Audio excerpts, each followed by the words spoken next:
Hello, everyone. Welcome back to the new news. I hope that you all are having a great day. I hope that you had a wonderful Monday and Tuesday, and I hope that you guys really enjoyed the first day of spring as of 5:14 Eastern Time this morning. So, sorry, not spring, summer, summer. Yeah, I'm a little off apparently. I've had a very long day at work, to say the least. So I apologize, but that's fine though because I gotta work here, so that way we don't have to do super chats on this channel because we are 100% for supporting organizations for a better cause. So we're here doing this project not just to present the news to you every single night, but we want to raise money every single day to help people, not just in Ukraine, but globally for whatever cause we're talking about here on the channel. And so, of course, if you check out in the video description, you're going to see a ton of different organizations, and we're always looking for more. So if you have any suggestions, jump on our Discord, which that link is also in the description. Let us know, any of the staff members, and we're going to go through and we're going to get that vetting process. We have two main criteria that we're looking for.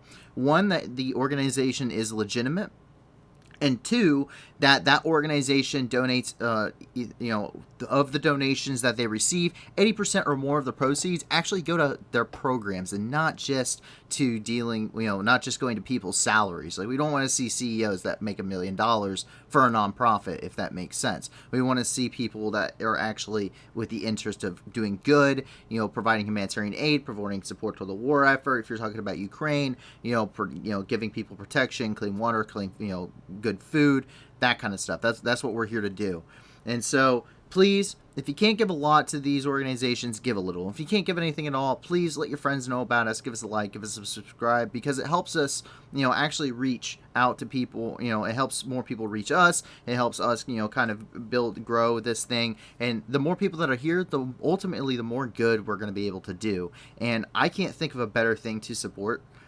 In my personal opinion, when we started this, it wasn't just myself. It was a group of people who all kind of got together and said, we this is what we want to do. We saw some of the stuff other people were doing and that we didn't agree with, and we said, okay, this is what we want to do. We want to help people. We want to actually make a difference. We want to deliver the news, and so that's how this whole project got started.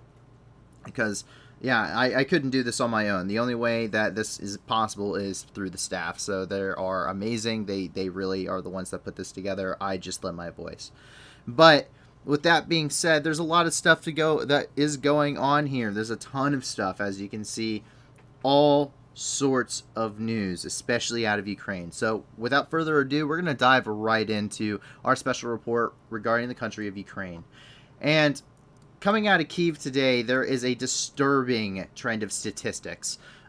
So we've seen several that are reiterated that we have shared on this channel before, including that over 100,000 individual homes have been destroyed within the country of Ukraine at this point. But we have a couple of different quotes here from different parts, from different organizations within the government of Ukraine. And the first thing we're going to start off with is from this quote is from Andriy Nebitov of the Kyiv Regional Police, and he states that since the beginning of Russia's full-scale war against Ukraine, Russian troops have committed more than 3,000 crimes against Ukraine and its citizens in the Kyiv region. That is just this oblast, just the Kyiv oblast, not the Chernihiv oblast, not the Sumy oblast, not the Kharkiv, not Kherson, Mykolaiv, Odessa, not Donetsk, not the Luhansk, not any of not all of Ukraine combined, just the Kyiv region. The city of Kyiv, Chernobyl, Bucha, Irpin, Hostomel, Borodyanka, the list goes on and on and on. So that in and of itself is terrifying. And with 3,000 documented cases, because keep in mind this is an ongoing investigation, that there is bound to be more within this region, probably significant amount, as a lot of demining is still going on. So a lot of EOD work is still going on just to clear a path to make it safe to be able to do these kinds of things. So on top of this, we also have that since the beginning of Russia's full-scale war against Ukraine, 7.74 million people have had to leave Ukraine. And that's coming from the press service of the Ministry of Internal Affairs. So 7.704 million Ukrainians have had to flee the country. And that doesn't include the internally displaced peoples, or IDP.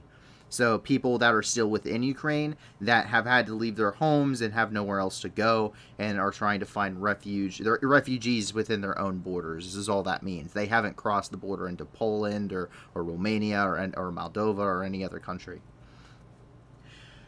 As of June the 20th, Russian aggressors hold more than 1.5 thousand Ukrainians in civilians in captivity. And that's coming from Irina Vereshchuk, the Deputy Prime Minister of Ukraine.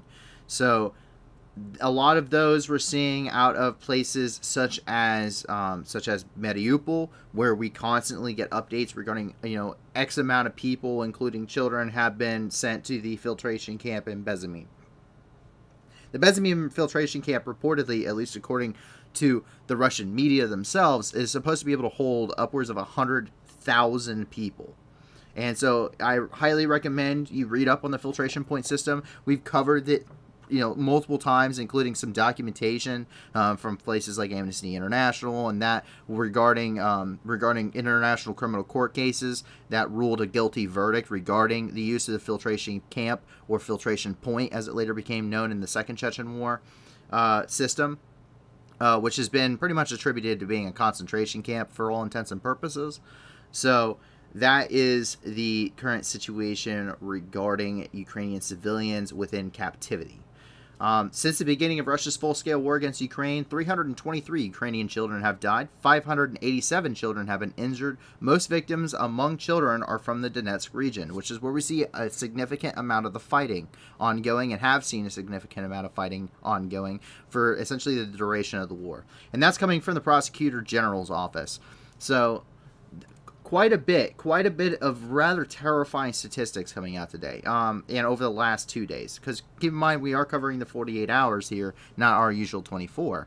And that is really across the board. And as we continue along, and as we really get into it, really, when you're covering the news, especially on a war, what you're really talking are statistics.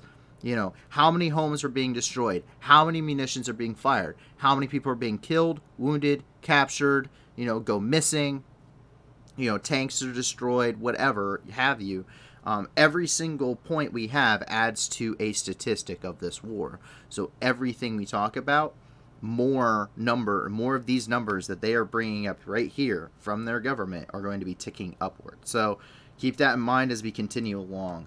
And that's because over the last few days, we've seen a pretty significant amount of shelling within the Kharkiv region. We've also seen some minor amounts of shelling in rather unpopulated areas of the Sumy and Chernihiv Oblast, with no real effect other than destruction of pasture land, farmland, woodlands, some farms, which we actually showed here, but not a significant amount of destruction within any of the cities themselves or any major civilian settlements within those oblasts. It's just really pretty much firing in random open fields at this point. That's really what we're seeing from the Russians, with no real rhyme or reason to it.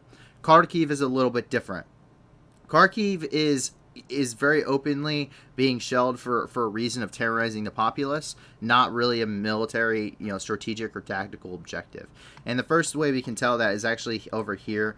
This is the city of Zolochiv, which was shelled by Russian forces.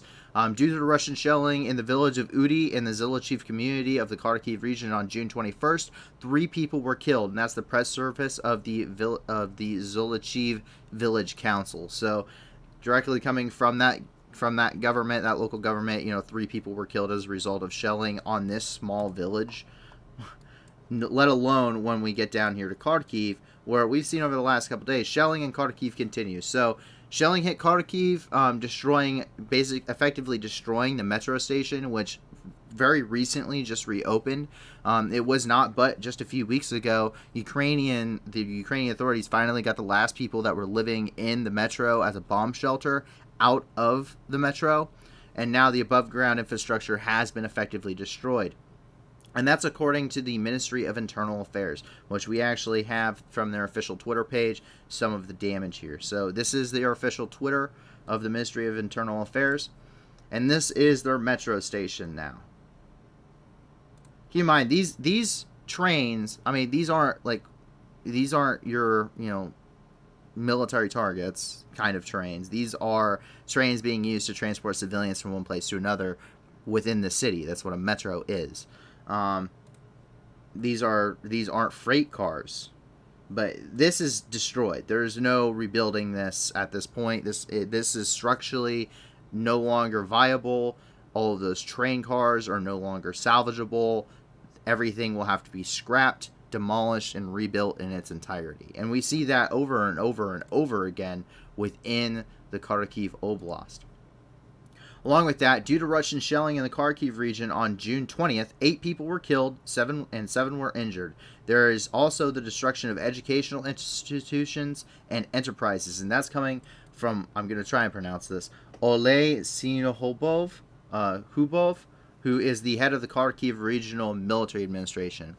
Once again, I apologize. I am extremely terrible at pronunciation. I barely speak English, as I have said multiple times before, let alone am I able to pronounce things that are Slavic in nature, or even Middle Eastern, and I've spent some time in the Middle East, so I have a very hard time with pronunciation otherwise. But, and that's really what we're seeing here. And we can take a look.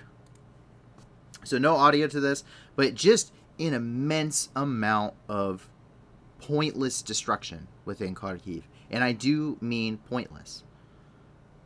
So to kind of explain why I say this no longer serves any really strategic or tactical military purpose. So with Ukraine at this point, Kharkiv was at one point earlier in the war, if you do remember, pretty much encircled by the Russians. There was fighting on the very outskirts of the city. It was pretty harsh, and it fell into a stalemate. Russians were unable to fully encircle the city, but it wasn't until the very beginning of the Donbass offensive by where the Russians reconcentrated their military options out towards the east. They limited their military objectives, and they actually started pushing within the Luhansk and the Donetsk oblasts, and also to an extent Kherson, though that was faltering and stalled due to an ongoing Ukrainian counteroffensive. But up here in the north, there was an immense gain of ground by Ukrainian forces. We saw them basically beat Russian forces, back, pretty much almost in some parts within the Kharkiv region, clear back into the Russian border with their tails tucked between their legs. Since then, it's kind of stalemated as that momentum has died down, and after an immense amount of losses and really hitting more and more concentrated Russian troops.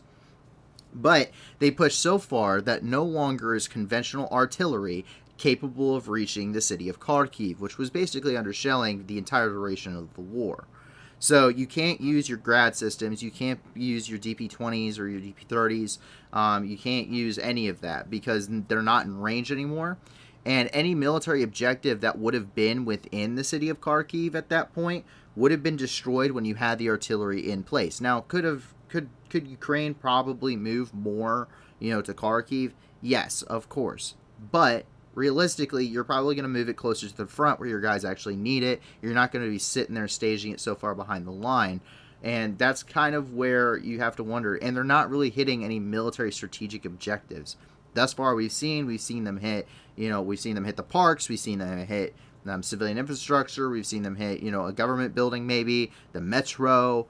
We haven't seen them really hit anything of any importance. We haven't seen them destroy any major, we haven't seen them destroy any ammo depots or anything, which we see daily when it comes to Ukraine targeting Russian, even in unfortunately highly concentrated civilian areas, but that's where the Russians are mainly keeping their storage depots for ammunition and other equipment. So other than just providing terror to that population, because there is no point now where Russia realistically is going to be able to take Kharkiv. It's no longer viable as an option for them. So they don't have the standard artillery in range, and they're actually firing theater ballistic missiles from Belgorod Oblast and firing them into Kharkiv. So they're spending cruise missiles and longer range munitions. They're no longer going to be able to take the city. If they were going to do it, it was going to be before the beginning of the Donbass offensive, where they would have been able to concentrate forces enough to actually take Kharkiv if they wished. And so there is no reasonable way Russia is doing this without. There is no sensible or military purpose of shelling Kharkiv unless you're actually hitting military targets, which they're not. So that is why I am saying, it's just not. It's just terror at this point. State-sponsored terrorism is probably the best way to describe it. As we jump over here into the Donbass, we really start to get into the meat and potatoes of this war. And you see that with Severodonetsk, where originally they were claiming about 300 civilians are inside the Azot. The Azot plant is within the industrial district of Severodonetsk, where we have seen immensely heavy fighting over the last few days. The fighting does continue. The city is not in full Russian hands, but the Azot plant is effectively surrounded by Russian forces, similar to how the Azovstal ended in Mariupol. That is pretty much where the Azot plant is. And according to Sergei Haida, who's the head of the Luhansk Regional Military Administration, there are currently, begin quote, there are currently about 568 Ukrainian civilians, including 38 children, at the Azot plant in Severodonetsk, in the Luhansk region. There are primarily employees of the company and their families. They have refused to evacuate. At this point, other organizations within the Ukrainian government are also stating that evacuation is not going to be feasible at this point unless there would be a ceasefire with Russian forces, putting us into that Azovstal-like scenario once again. And we see some ingenuity coming across here. Russia has destroyed all 3 bridges across the Severodonetsk River, and that means that reinforcing and resupplying and getting wounded out of Severodonetsk has turned into a very difficult process. But difficulty doesn't mean difficulty can't be overcome. It doesn't mean impossible. It just means difficult. It just means hard. And so, despite the destruction of these bridges, they're finding a rather simple and low-tech measures that have been used for hundreds of years. A rope and some boats. It's a river. And so you put the boat in the water, you pack it full of whatever you need, you grab onto the rope and you pull the boat across the river, drop everything off on the opposite side, get some wounded on board, pull yourself back across the river, rinse, repeat. Need guys over there? Jump on the boat. Need ammunition over there? Jump on the boat. Need to get wounded out? Put them on the boat. Simple, yet crazy effective. And that's what we actually see here.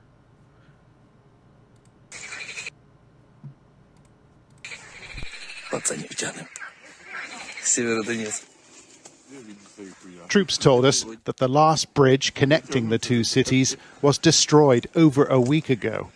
So they've come up with a fix, boats with ropes across the river. It may be dangerous, but it seems to work. І зараз мости зруйновані, ми там лодками, канатами там вплав перед, логістика важка. And that's obviously coming from Sky News.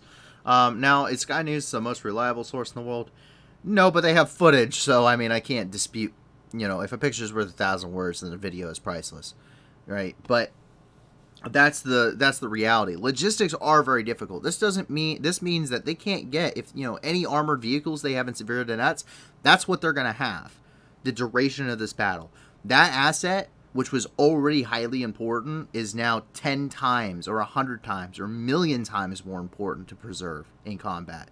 And the resupply of that vehicle is going to be extremely limited. How are you going to get fuel in there? Enough fuel. I'll give you an idea, just to start up the engines of an Abrams tank. Now, I don't know about like the T-64 or T-72 personally, but just the Abrams tank, it takes 10 gallons of JP-8 fuel just to start the engines. Just to start the engines. That doesn't mean to run the tank. So that's an immense amount of fuel, and you got to think any tanks that are operating within Severodonetsk, which from our understanding there are still Ukrainian armored vehicles, including tanks, primarily the T-64, operating in defense of the city. That means that their runtime is extremely low, and also it means that they're very limited in what they can actually conduct operationally. They have to be used in a very much needed, this is, if we lose this, like, it's worth it defense. of, what operations you're going to be putting in this. So it makes planning extremely difficult. Obviously, they're not using, logistically, it's very difficult to refuel those vehicles considering the amount of fuel it would require and logistics needed, especially when you're doing it in this way. So things aren't seeming up and up when it comes to Severodonetsk in the defense, but I will say that it is a very solid, very solid point of whatever it takes, we'll do it. I mean, he said that there were guys swimming across the river to get over there, so that just shows resilience is what that is. I mean, that shows that this city is going to be defended until the last. So I will definitely give the win to the Ukrainians despite the situation. But they also got a morale booster because little did we know, Zelensky, while he was making the rounds along the front lines, also decided to go in secrecy to Lysychansk, which was announced after he had been long gone, for obvious reasons.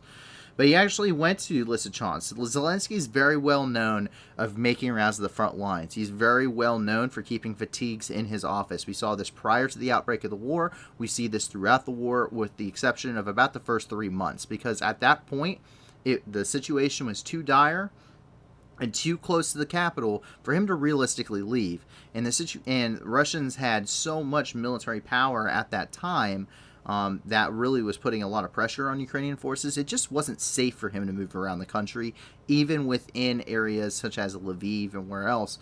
But it just didn't make sense for him to do that. At this point, the Ukrainians are enough, if not winning, at least in a stalemate with Russian forces, that allow him to be much more proactive and get back to his roots, going onto the front lines, talking with the guys on the ground. He's commanding a war. He's the guy at the very top, and he has to make every decision, every major decision when it comes to this war. And you cannot do that from across the country. You cannot do that from around the world. You have to do that from the ground.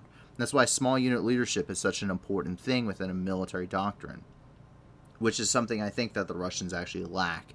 But you see this here, and it's a huge morale booster when your president is in one of the most heavily shelled cities in the front lines at this point. Lysychansk is right here in the center. The Russians are pushing on 9 axes of advance within the Luhansk region alone.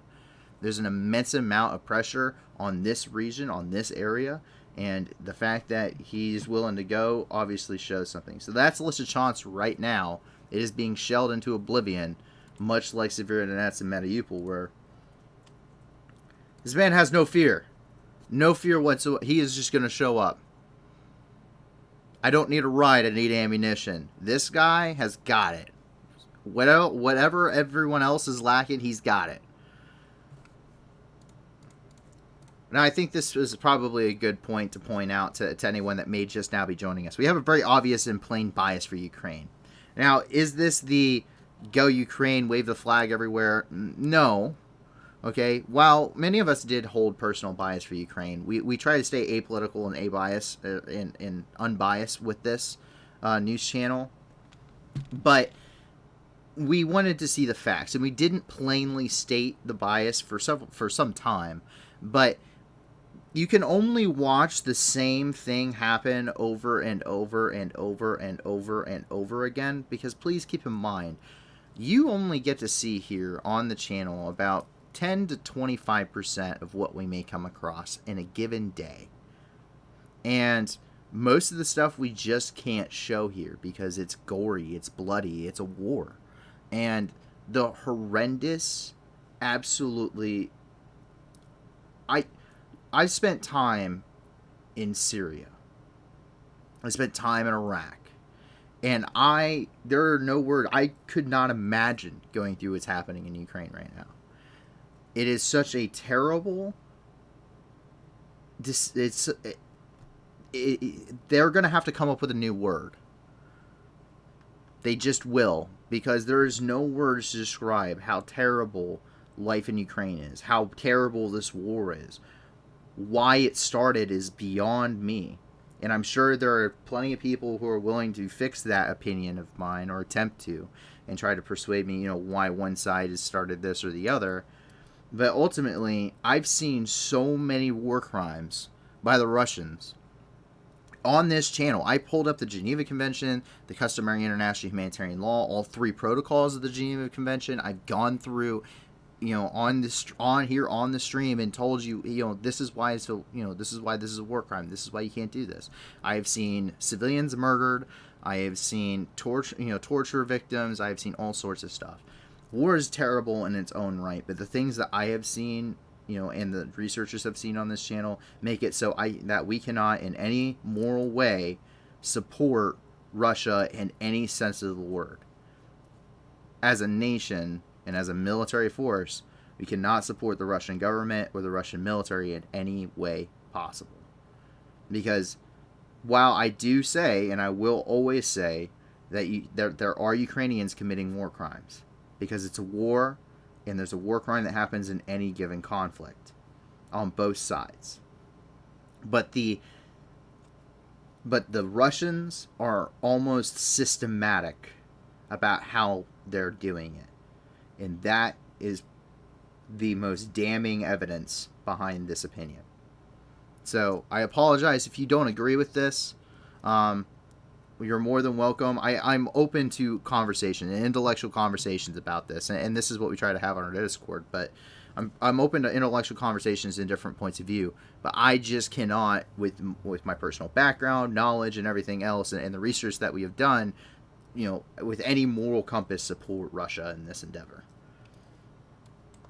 So that is our plainly stated bias. Otherwise, we try to stay unbiased, or we will plainly state one, going forward with everything else. And we've stated this one before. I just wanted to reiterate for those that may be joining us for the first time or didn't get to hear that before.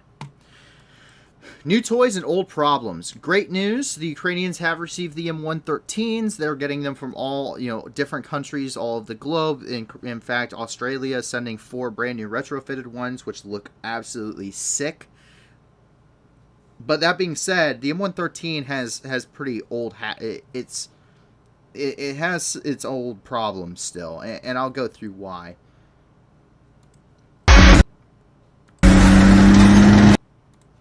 Of course, this has the usual copyright music on it, but this is the M113. You can see its turret. It's got a 50 cal. It's got a Madu sitting up there.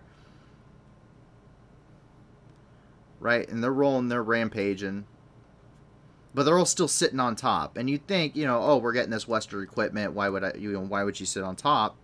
Well, the thing is that the M113, it has some notorious shortfalls with it. It's actually why it's for the most part discontinued by a lot of military, Western militaries. We found better things. So one of the problems with the BMPs, the BMDs, the stuff. This is why you're seeing Ukrainian forces right on the tops of them.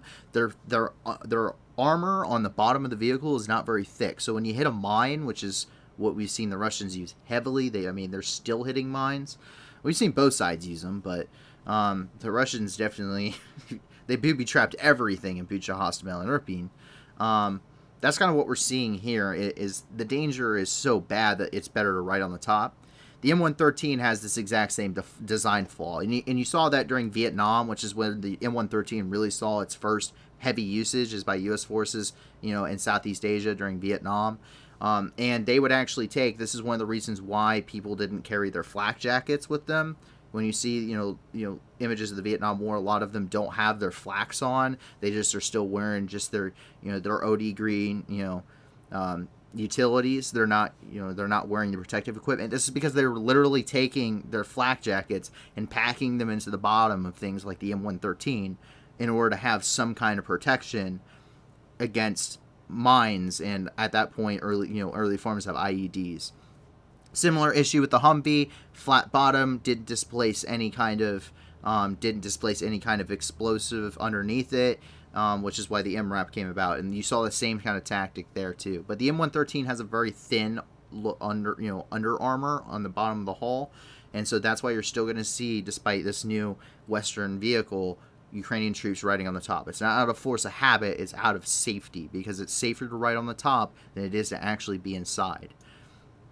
The benefits outweigh the risks by a long shot. Over here in Avdiivka, unfortunately, we're seeing once again we get into war crimes here.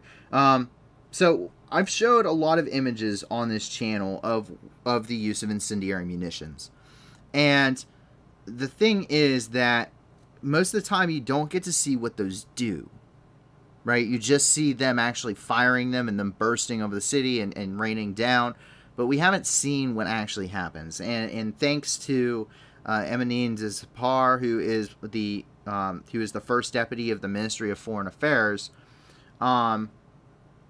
so she has released some footage from Avdiivka, which is one of the Ukrainian-held cities, right here in the Donetsk Oblast, and this is a school on fire. This is why the use of incendiary munitions is specifically prohibited by Protocol 3 of the Fourth Geneva Convention, is on using incendiary munitions within a highly concentrated civilian population and against non-military targets.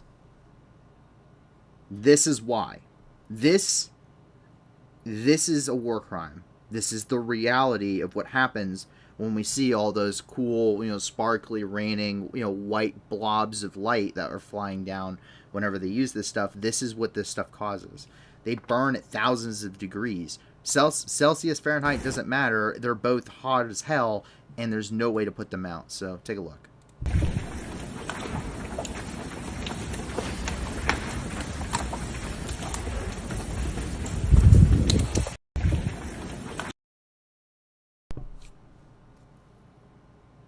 Once again, a picture's worth 1,000 words and a video is priceless. It's a school. It's school number 6, in fact. They identified it. Like, this is unbelievably frustrating.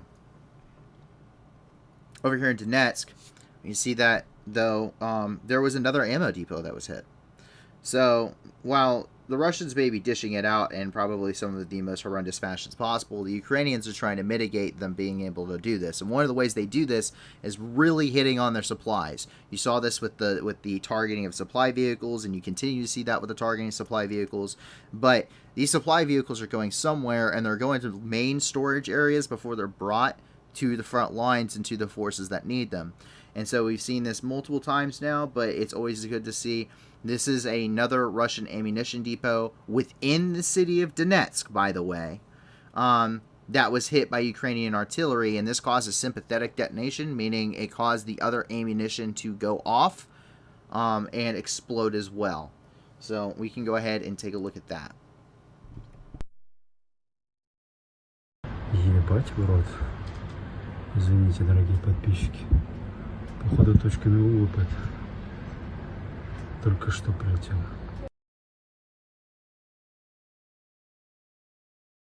Now, I will be the first to tell you, because I don't know who all watches this, and if there are any Ukrainians that may find themselves in an occupied territory, or their families in an occupied territory, and they have seen, ammunition being stockpiled near them, get out of there.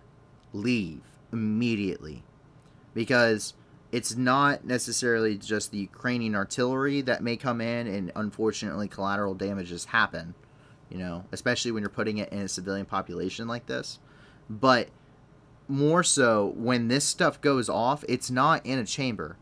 See, that's why bullets and rounds fly in a certain direction, is because they're guided. You put them in a tube and they fire in the direction the tube is, right? It's kind of basic physics there. When they're not in a chamber like this, what ends up happening is they're going to go off, and they're going to go in any and every direction imaginable. They're going to go up, down, sideways, catty corner, far, long, short, whatever. And there's no rhyme or reason to it. And that makes it incredibly dangerous. An ammunition depot going off will take out entire blocks of a city. Entire blocks. Because all of that firepower that would be concentrated in relatively short bursts of artillery or whatever into a certain area, guided, is now unguided and all going off at once. It's extremely dangerous. Get away from it. That goes for anyone who maybe find themselves near an ammunition depot. get away. Leave the area. Do not stay around. Grab what you can and leave, because if it gets hit, it is going to either kill or seriously injure you and those around you. So if you happen to be Ukrainian or just in general find yourself in a situation similar, I highly recommend that is the steps that you take. It is extremely, extremely dangerous. We're going to actually pop back up here into the Luhansk district, and that's because more. Russia is in the words that may or may not have been said by Joseph Stalin, because these words are not confirmed to have been stated, but Joseph Stalin apparently reportedly once said, quantity has a quality all of its own.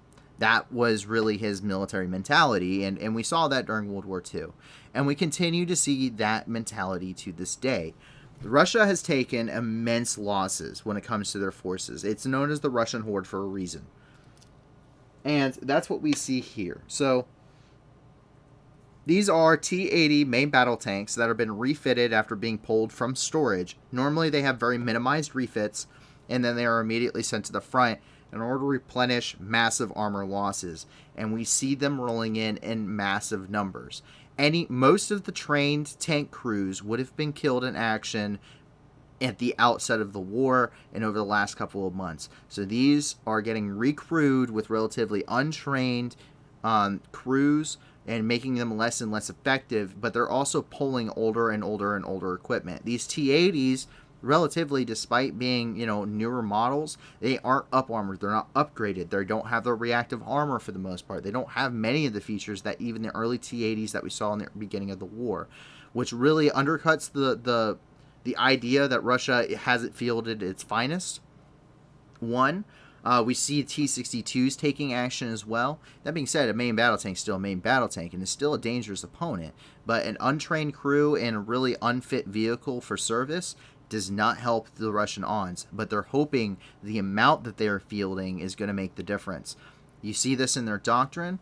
They use massive artillery bombardment. Really, Russian doctrine comes in 3 steps. You see massive artillery saturation bombardment to soften up or destroy enemy defenses. Then you see a massive armor push and mechanized military push. So that's where you're seeing tanks rolling unsupported through an area. That's why you see a massive armored push towards Kyiv at the beginning of the war. That is their mentality. These are supposed to break through enemy lines into their fixed positions and then envelop them and wipe out groups, units of forces there defending those lines, and really break morale. This is followed up immediately by what it could essentially be called a cleanup crew. They put their infantry in last, the infantry does not necessarily support the armored vehicles that go front and forward, meaning those vehicles end up unsupported, and those infantry conduct really a cleanup and mop-up process of whatever's left after the armored push. That's the theory. The theory has led to devastating armor losses in all sectors of the front line, both prior to the Donbass offensive and especially now. Even though this is more catered to this terrain is more catered to Russian doctrine. Russian doctrine is mostly meant for Eastern Europe, on the steppes of Russia, in a defensive environment, and even more importantly, logistically speaking, is meant to, mentality wise, they receive push logistics, meaning whether or not they need it or not, they receive it because their mentality is they are expecting to operate in either a chemical, radioactive, biological, or nuclear environment, or a CBRN environment. So once again, massive amount of T-80s is basically what all that boils down to, and we can see this here.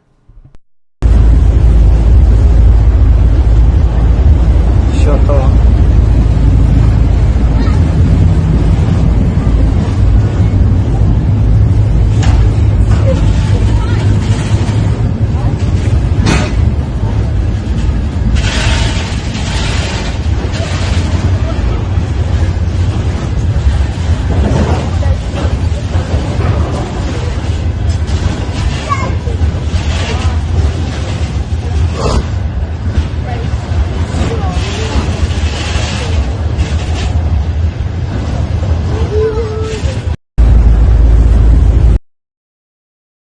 So if any Ukrainian friends are watching this, I'm actually going to, well, you might already know this, but see if I can get a good image of this here. No, that's a pretty terrible image. Come on. There we go. Okay, so this is a T80, and you can identify it by really two major indicators when they're like this. The first thing is the road wheels. These are split up into 6 road wheels. They're all milled and not stamped, and meaning that they're not flat. They have kind of an indent into them. So they're broken up into 3 sets of 2 road wheels. There's a larger space in between each set. So you have 2, then you have a space, 2, a space, and then 2 again. It's a little hard to see if you've never seen it before, but it is there, especially, and you can see this probably a little bit better if I had some better images and video of this. Another big thing, which, see if I can get this further along here to show. Okay, see this? T-80s have a massive snorkeling kit on the back of their turret. That's the only place they can store it. They have to put special racks onto the back of their turret to do this, and those are, and for the most part, the brackets, I believe, are actually casted into the turret armor for this. But I have seen them removed, so don't entirely quote me on that. But they are pretty massive brackets. They're not easy to remove. In fact, we've seen T-80s that didn't have the snorkeling gear that still had the brackets just because they were there and they were just too pointless to take off. But they have a very large piece of snorkeling gear that hangs off the back of the turret. It gives them a higher profile than most other tanks just because of this rear part of the turret. And this also, that's just a really clean identifier. All of them were built with at least 1 kit of snorkeling gear. Some of them have been bent up and destroyed, but even if you can't tell even if the snorkeling gear is not there, the brackets likely will be. There's 2 of them. They're extremely long. They're extremely high set. So that's 2 ways to tell this is a T-80.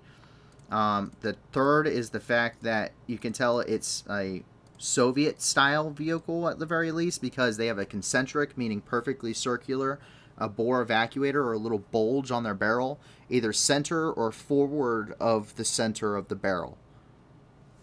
So for anyone that has any interest in that kind of stuff, or if there's any Ukrainians watching that may be interested, that's how you can identify a T-80. And actually, you can kind of see that space here in between the road wheels a little bit better. You kind of have these much smaller spaces and a much larger space between these 2 sets. So there you go, a little bit of interesting armor ID for you.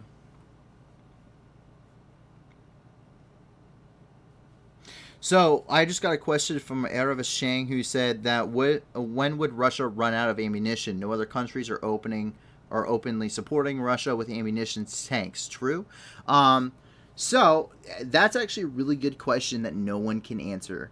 So something that you have to remember is that Russia has an absolute eye-watering stockpile.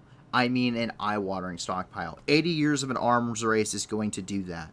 Things that they will run out of much quicker than others, precision munitions. You're seeing even now dual purpose and Roscosmos equipment, so things that were sold to them that could have been used, and either it can be used for a missile or for your washing machine. Parts being put into their cruise missiles and their more precision munitions. You also see things from Roscosmos, which is stuff that was specifically sold to the Russian space organization, and that is being used in ballistic missiles as well. So that is why they are going to be running out much shorter. They do not have the production capability of making these large, very expensive, very long range precision munitions. One of the reasons why you can, once again, another reason you can tell that Kharkiv is really just an act of terror at this point, because there is no strategic reason to be using these relatively rare resources to not hit military objectives, and we see that out of Belgorod. Since that's not a strategic point anymore, why would you waste this munition on this location? You wouldn't, unless you're planning on really conducting kind of a terror thing. Do I believe there's probably a military target somewhere in Kharkiv? Yeah, of course. There's ammunition somewhere in Kharkiv. They haven't hit it at any point yet. So, now, will they run out of tanks? No. I hate to break that to you. The Russians have built they have entire abandoned factories from the 70s that have T-72 tank hulls just laying out there. And we know that they will retrofit them. We've seen T-80 tank hulls that they had in storage facilities, just in open storage fields, being transported for retrofit. In fact, these could have been the very same ones we saw earlier a couple weeks ago. We've seen T-62s enter active military service here on the front lines, which are much more inadequate. I mean, even Ukraine doesn't field T-62s. We know that they've had them before, and they field the T-64 main battle tank. They do not field the T-62. The T-62 really indicates a massive loss of armor and armor capabilities. That means that they're running out of their T-90s. They're running out of their T-80s, especially their upgraded ones. You're seeing very stock T-80s with very minor adjustments onto them. You're not seeing a lot of their much more upgraded, slanting armor pieces, their slanting armor plates. You're not seeing even the basic reactive armor, absorption reactive armor. It looks very similar to explosive reactive armor. Same kind of chocks, except all it does is it absorbs the blast instead of blowing it away with an explosive charge. It's the same concept. It's much cheaper. There's a lot more of it. It's been around for a lot longer. We still don't even see that put onto their armored vehicles at this point. It's very mismatched. Some of them are getting smoke launchers. Some of them aren't, if they didn't already have them, built during their production life cycle. We're seeing them have missing equipment. We're seeing them having, very, very no longer very uniform. You can tell these things are no longer in their production status. These have been pulled, and they can do this for a very long time. The T-62 isn't the final iteration they can go. They can go even a further step back. They can go further back into the T-55 and T-54 series. The only difference is the T-55, they took a T-54 and put a bore evacuator on the tip of it.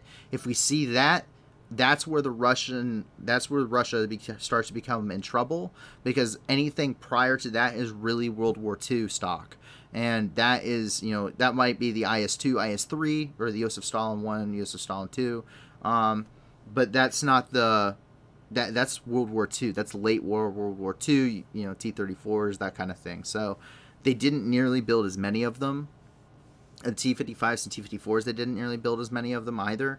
And most of them were just sold and destroyed in consequent wars like the Iraq wars. Iraq maintained a pretty large stockpile of those, and most of them were destroyed. They replaced them with T-72s, also subsequently destroyed. So they are running out. We can see that, but they have so many in storage, they could just cannibalize them. And even if they only got a third of their armor fleet, they will be able to probably supply the war effort for at least a couple years, unless they continue being this aggressive. If it fights through stalemate, it'll be at years. If they continue to be aggressive and take these really aggressive offensive losses, which are probably anywhere from 2 to 3 times as much as Ukraine is taking, I would say, they will probably start running out, I'd say, within a matter of about a year. 6, 9 to 9 months to 12 months ish, I would say, is probably when you're going to start really seeing some drastic drawbacks to the Russian armor plan.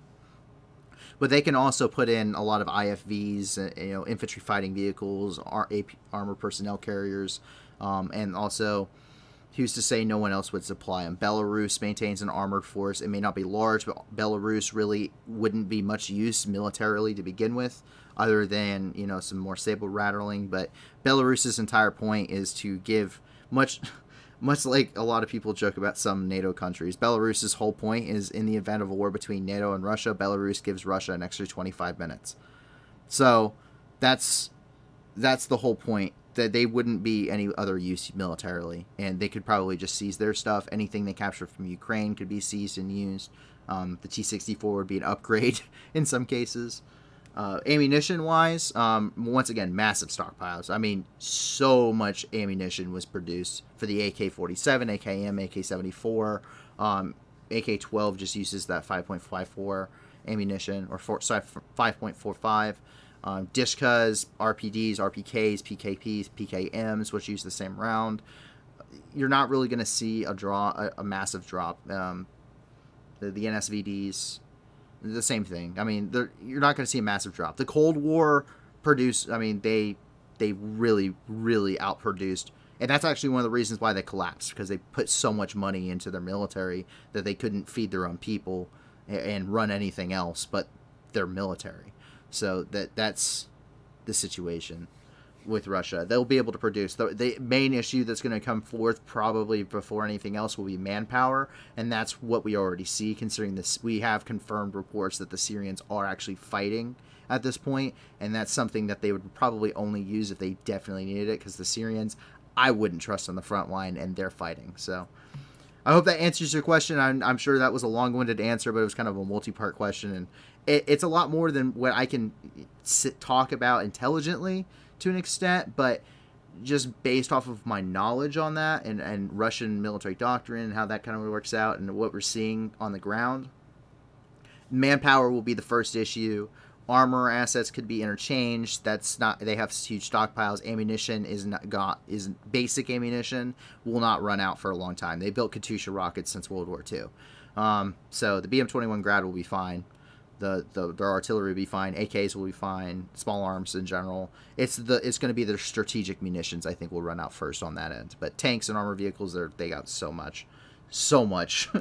It's actually eye-watering. All right, so jumping down further south, we run back into Mariupol, where we have a couple of different things going on here. So, first of all, the humanitarian situation in Mariupol just... It's absolutely deplorable, and I'm just going to read it straight from the text I wrote. So, according to reports from the city, lack of medication such as insulin has caused the amount of amputations to increase amongst surviving civilians. Lack of medical equipment make it difficult to do this safely, as most was looted during the taking of the city by Russian and Chechen forces. The signs of cholera, profuse vomiting, and uncontrollable bowel movements are more widespread than initially had been reported.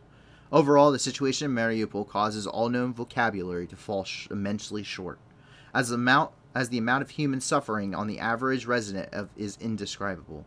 Much like the term genocide had to be constructed to describe the events of the Holocaust, a new word will need to be created to describe Mariupol. And I truly do believe that, because the situation in Mariupol is so horribly bleak and tragic that tragic and bleak do not do it justice. The city is gone; it's wiped off the face of the earth. We could go into Street View if you wanted. We can walk around the streets and see what Mariupol used to be like. Mariupol doesn't exist. There aren't any homes. There's no aid. There's no humanitarian aid. Surgeons have to conduct amputations because there's no medicine. They have to do it in the 20th century, 18th, 19th century conditions because their hospital was destroyed. They're probably doing it in a basement somewhere with very little, if no, anesthetic, and probably a very high infection rate. People are being deported to a filtration camp just outside of the city to Bezimene. People are dying of cholera. There is no electricity. There is no water. There is no food. We've seen people eat stray cats and dogs. There is dead human beings everywhere, buried underneath the rubble, that have contaminated what water there is, forming in the pools of shell craters. The men are taken from the women, and they are forced to remove debris. If an individual is supposed to have died of natural causes and not because of the war, they will be left in an open-air coffin manufacturing plant that was put into the destroyed parts of a garage, and they will sit there and they will rot and bloat in the sun until you are finally and very unceremoniously ejected into the ground. If you happened to be the deceased individual of the ongoing onslaught that was the very unfortunate and indiscriminate attack on Mariupol that was leveled the entire city and buried you under stories and stories of rubble, saying that you are not too decomposed to even resemble much of a human being left and sent immediately to the dump without any kind of funeral, you will be taken to one of several, as we have found on satellite images and through French news teams behind the lines, several mass grave sites that include thousands upon thousands of other unidentified and no attempt to identify civilian casualties of the war and the Battle of Mariupol, and you will be chucked very unceremoniously into a mass grave where you will be given a number and not a grave, with no family visitation, and only by forced labor of those few men who are sick and starving, depressed and have lost everything, and are forced to work by the Russians because their crematoriums that they brought into the city cannot run without the very gas that they then destroyed during the battle. Your steel and your livelihood is being stolen from you and shipped unceremoniously back to Russia by its very own companies because it lacks any kind of financial assistance or purpose in this world, as it has been cut off by the most horrendous and largely used sanctions in human history to destroy it economically. Mariupol has no words to describe it. Mariupol is a place of nothing but death, poison, starvation, sleep deprivation, forced labor, and ultimately, if you survive all of that, you may be killed, raped, tortured, interrogated, or shipped off to what can only be described as a concentration camp, where you may experience the very same things, except on a very systematic scale. That is your average day as any man, woman, or child within the city of Mariupol who has been, quote-unquote, lucky, or, in my personal opinion, very, very unfortunate to have survived the ongoing battle that took place. Because personally, I would have rather died than to be a survivor of what was the Battle of Mariupol. As we jump down here into the port of Mariupol, the Ukrainian steel manufacturer and owner of the Ilyich and Azovstal steel plants, Met Invest, have warned steel companies globally against buying stolen steel from Mariupol. As much of it is being stolen from the factories themselves, transported to Russia for export.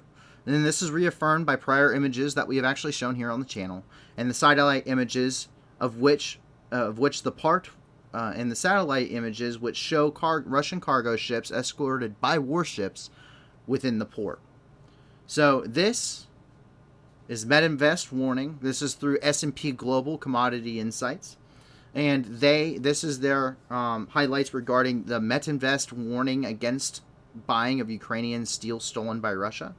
Russia is taking any surviving containers that they can either salvage or are left at the port of Mariupol, and they are taking them and putting them aboard Russian cargo ships, and they are shipping them back to Russia, to which case they are to be inventoried, and they are then to be exported or sent to the Russian market. So depending on their value and their value to the Russian people and to the government of the Russian people, I should probably put an asterisk on, that they will be then in turn, they will be shipped to the global market through anyone still willing to trade with that country, which based off of the recent SPIEF event, the SPIEF summit, which was boycotted by basically every Western nation. We do know that there is a possibility that there are still people willing to do some kind of economic work with Russia. But, yeah, I mean, the metalworks, they're two of the largest metalworks in Europe. And just take a look at this. This is satellite images of the port of Mariupol. We're seeing warships. We're seeing, one, two, three, four different, 5, 6 cargo ships. I mean, these are nothing but stacks of steel that they have pulled out of the plant. 7 cargo ships. I apologize.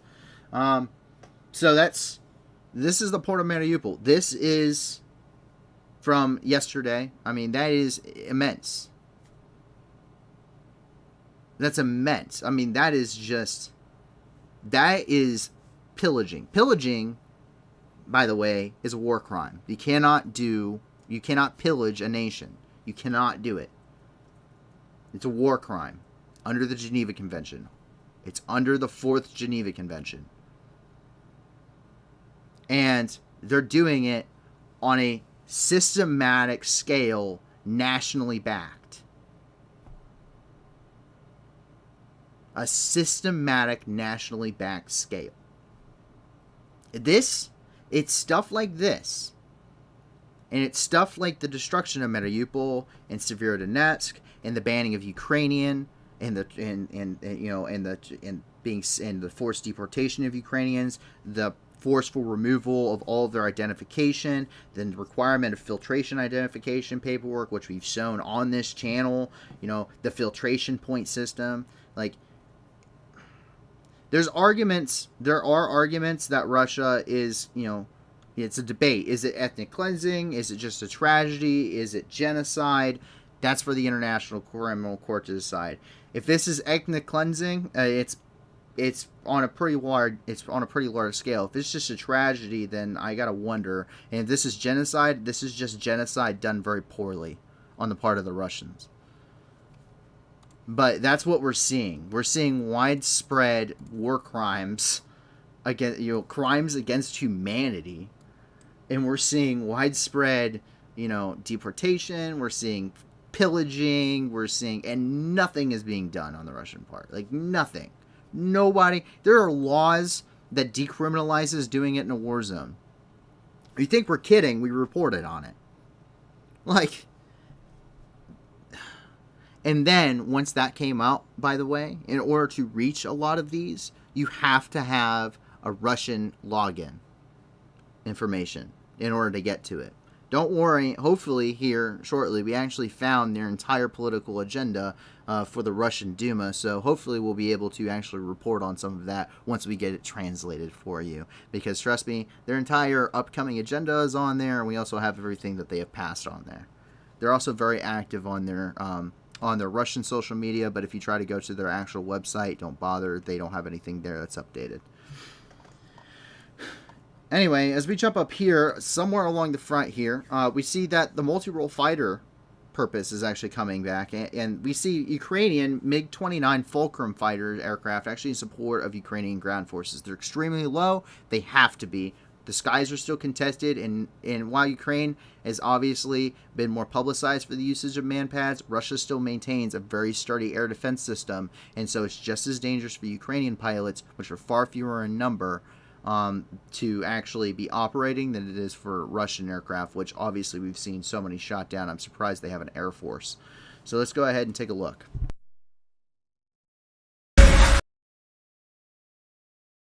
So of course it has that copyright music, but here's the flight.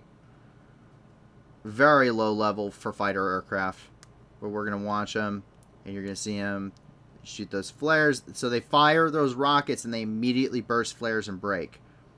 So they fire all of the rockets at once. They just do a full salvo on targets. And then what you're gonna watch is you're gonna see them as soon as they're firing. They're also hitting that. They're firing flares and chaff. And that's to prevent a lock-on, and they immediately conduct what's called a break, which means they do an evasive turn in whatever direction. Normally it's to the right. So that is also why when you're talking to an aircraft, you never say break. You jump up here into Dnipro, we're over in Novomoskovsk. The fire that started at a oil facility here is actually still raging. In fact, this is coming from the 20th, and said, and this is according to the press service of the State Emergency Service of Ukraine. Due to the Russian missile strike, rescuers have been putting out the fire at the oil depot in Novomoskovsk district of the Dniprovetsk region for 2 days in a row. The number of casualties has increased to 14 people. 2 more men have died, an employee of the company and a rescuer.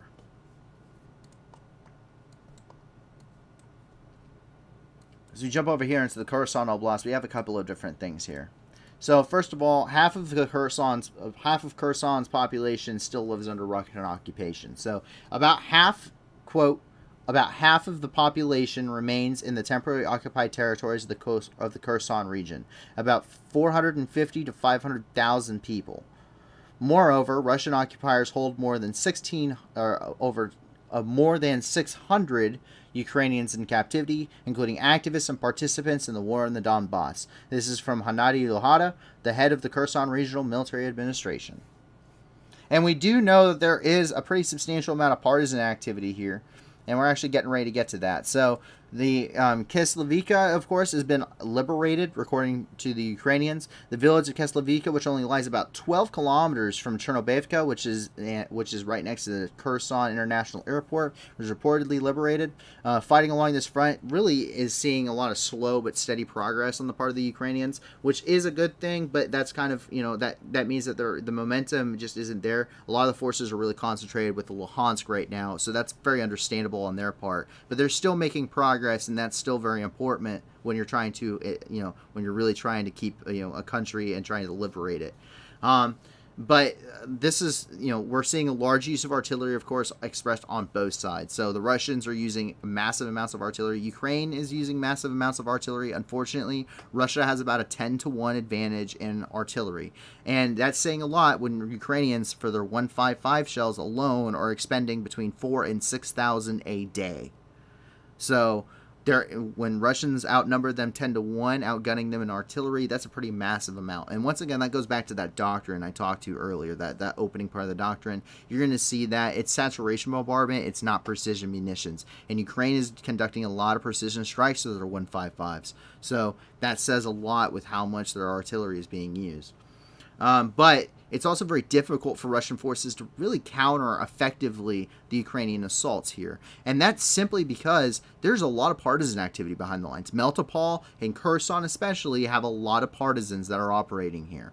They are going through, they're cutting off communication lines, they're disrupting supply lines, they're killing occupational troops.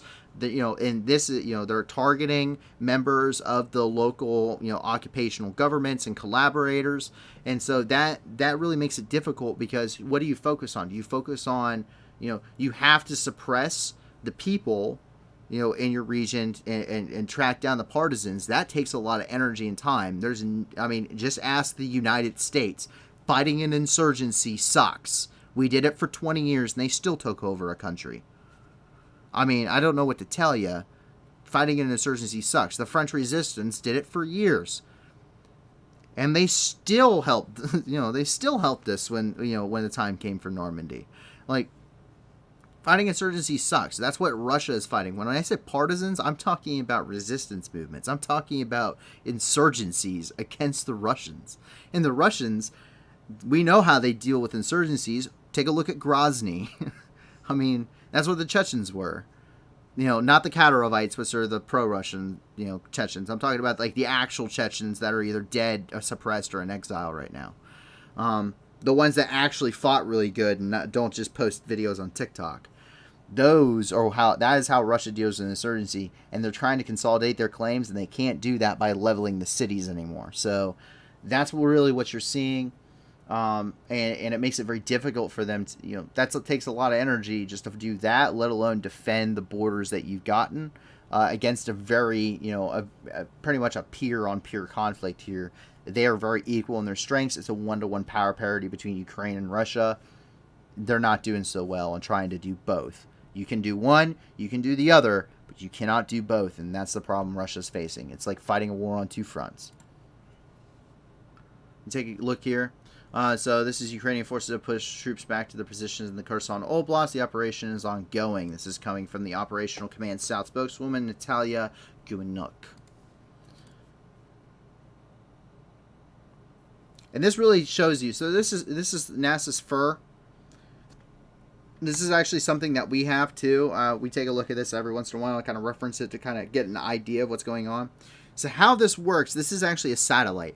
This is really cool because it gives you a lot of ways to really filter information. This is used for this is something that NASA and has put up in order to detect fires ongoing throughout the world, specifically for watching wildfire spreads and stuff like that. But this detects heat all over the planet. And so when there's an ongoing war like this, what these are right here, that's the front lines, guys. This is the front lines, better than anyone can tell you, better than anybody can draw a map, me or anybody else. This is what's happening in real time. These are ongoing fires within the country of Ukraine right now, at this point, at this moment. Each and every single one of these dots represents a fire. Are all of these because of Russian activity? No, they are not. It's a very, very delicate system. I've heard it can even pick up campfires in some instances. But look at the concentrations. Where do you see them? You see them within about 10 kilometers of Kherson. You see them, over here a large amount near the Luhansk and Donetsk region, Severodonetsk. That's where you're seeing these. And this is destroyed vehicles that are burning, homes that are burning. These are, fields that are on fire, trees on fire, shelling, explosions, you name it. That's what this is. This tells you, to a degree, where the front lines is. This is what's happening. This is the amount of destruction. And the amount of dots on this map is almost incomprehensible. Because this is filtered. This is not all of them. These are the ones that have been identified, I believe, the most recently. This one does not show all of them. Some of them go back. It goes back, I believe, even up to 72, 48 hours a week. So you can really see the differences, and it's all color coded. So if you ever get the chance, I highly, highly recommend checking out that satellite imagery. It is free to go check out. So I might post something in the Discord under something like resources or something like that, so that way you guys can take a look for yourselves. But really cool tool. Jump over here and over to Odessa. And so the air defense systems continue to work over Odessa. They fired, we've heard from multiple sources, multiple government sources, that the Russians did fire a salvo of ballistic missiles over southern Ukraine. The air defenses over Odessa, reportedly, at least according to Sergei Bratchuk, who's the spokesman of the Odessa Regional Military Administration, said, in the Odessa region, Ukrainian air defense forces shot down Russian missiles. That was all the context there. We've heard a variety of how many there were. We don't know. All we know is that this incident has occurred, and that is the extent of it. But there's also some pretty interesting news. So it's been a month and a half since the Moskva sank, and yet we're finding another life preserver. It washed up today, actually, I believe. Yeah, washed up today on the shore of Odessa. So that is a life preserver from the Moskva that is probably going into a museum. So yeah, it's been a month and a half, guys. This isn't the first one they found. I want to make sure that that's known. Like, this isn't the first piece of debris to wash up, but it's been a month and a half since the ship sank. So this stuff's been drifting for a while. As you jump down here into the Black Sea, we see a couple of different interesting things happening too. And the first one is a little bit different. So these are actually oil drilling platforms that Ukraine has hit, and they are on fire. In fact, we are even hearing from some sources that Russia at this point has given up on putting them out. They are too out of control, and it's too unstable to maintain anybody on the platform. There's no effective way to extinguish them. That is what we're hearing. We cannot confirm this. But what we do know is that apparently Ukrainian forces did reportedly strike these with missiles. They did effectively hit their targets. These were being used reportedly as a Russian radar locations and installations. These are oil rigs that were seized back in 2014 and have been basically under the control of the Russian government since then, and have been utilized. So these were seized at the same time the annexation of Crimea did occur. So, but we can take a look. There is satellite imagery of them burning out there in the Black Sea. So we do know that this is pretty up to date and relatively close to actual Ukrainian home shores. So pretty interesting that these are hit. But obviously, being able to see it from a satellite, that's a pretty roasty fire on going down there. That gives some credence to not being able to put it out. Also, you didn't see any ships there either. And Snake Island may have been bombed again. So there's a couple of different things being shown here. This first one is kind of, it makes you wonder, because we've seen a lot of this footage, from the 22nd of March, right, of the bombing of Snake Island. But, so we know that Snake Island was hit, and, sorry, the 8th of May. But what we do know is that this is more recent satellite footage. So this is very recent satellite footage from today, and there are at least 3 different sections of new charring on the island that have actually popped up since the 19th of this month. So the 19th of June until the 21st of June, 3 more locations have popped up that show charred terrain, at least from a satellite imagery standpoint. What this suggests is that Ukraine has indeed hit Snake Island with more munitions, whether that was aircraft or rockets or missiles. We don't know. We don't know. We can't confirm that it's happened at all, but the indications are there. And comes after they have bolstered their defenses, the Russian defenses on the island for some period of time following the last strikes. So whether this is just a slap in the face, realistically, this is more symbolic than it is anything else. This is all this provides is a listening post for the Russians. It's an outpost and listening post. Really doesn't provide a very much strategic importance unless they were going into negotiations, in which case you're talking about, water, territorial waters and stuff like that, fishing rights, whatever. But as of wartime, it provides no, other than it being an outpost listening post, it provides no other strategic importance. There's really only one way on and off the islands, and Poseidon really doesn't like anybody being on the islands. This is actually the kingdom of Achilles, by the way, historically speaking. So that is the situation inside the country of Ukraine. Quite a lot going on there, but we got quite a lot more going on too. And a lot of it has to deal with Ukraine. So we're going to jump into the international news right away here. And there's a couple of different developments. So we're going to start off here with Russia. Oh, Russia. So, first thing we have here is St. Petersburg, where the man was arrested in St. Petersburg with a sign with a Putin quote on it. If you stay a president for 7 years, you can lose your mind. That was Putin in 2009. Yeah, they arrested him.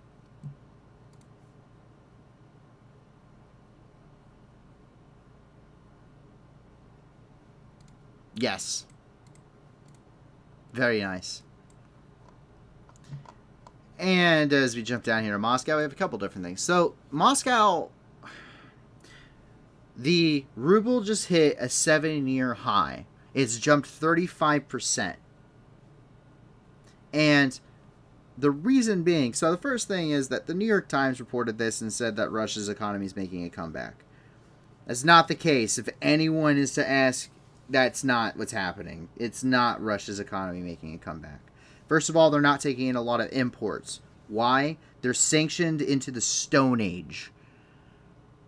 It's not a, we're doing this to raise our economy. It's this is happening to us because they're going to destroy our economy. Let's get that out of the way. Secondly, they're influencing, they're forcefully manipulating their currency.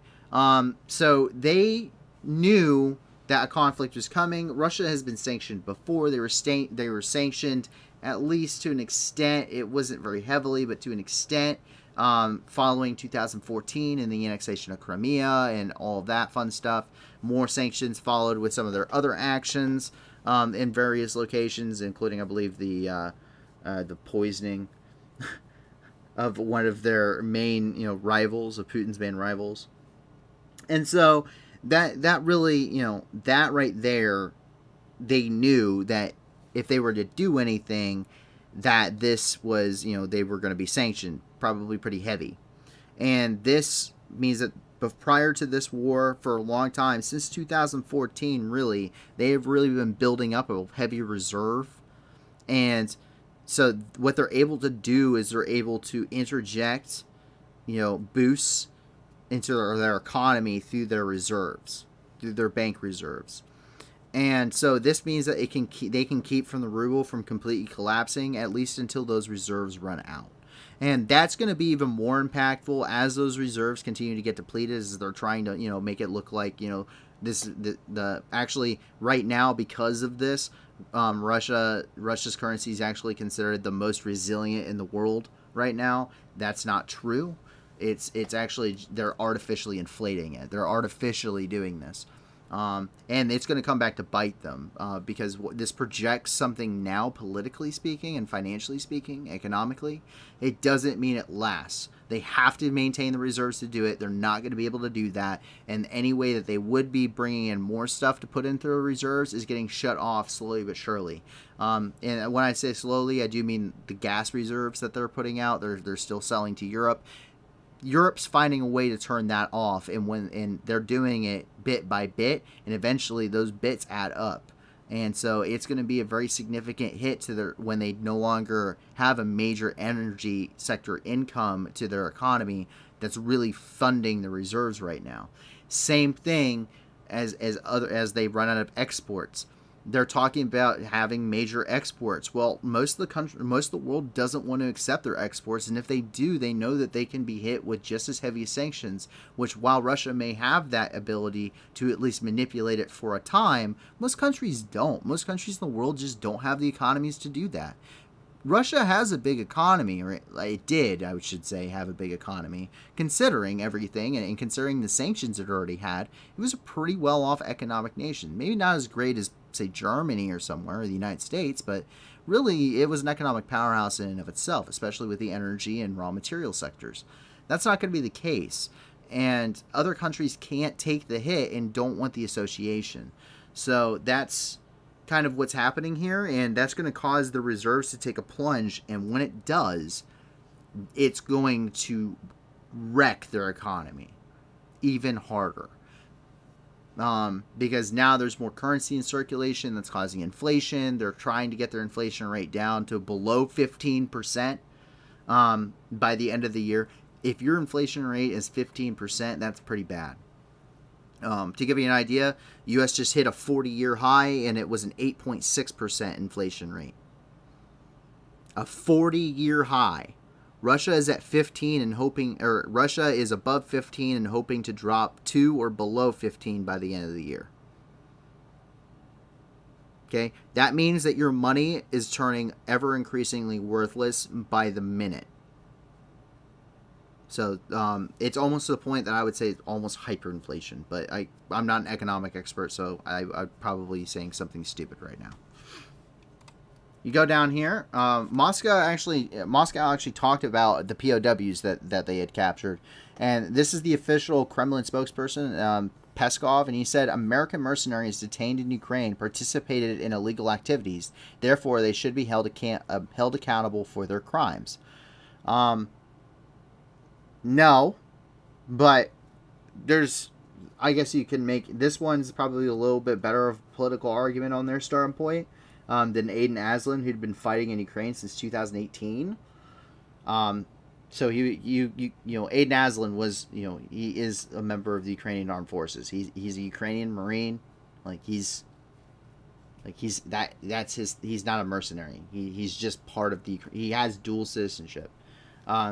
These guys, Moscow could probably make a better argument, but you still really can't because they're fighting with conventional forces. So that's the issue. They weren't fighting as their own group, say like the Wagner group does. In which case, I'm sure I know Russia would have something to say if we were to try the Wagner group under these terms, considering they had something to say back in 2018. So. We didn't try them, though. We just blew them up. And take a look here. So there he goes.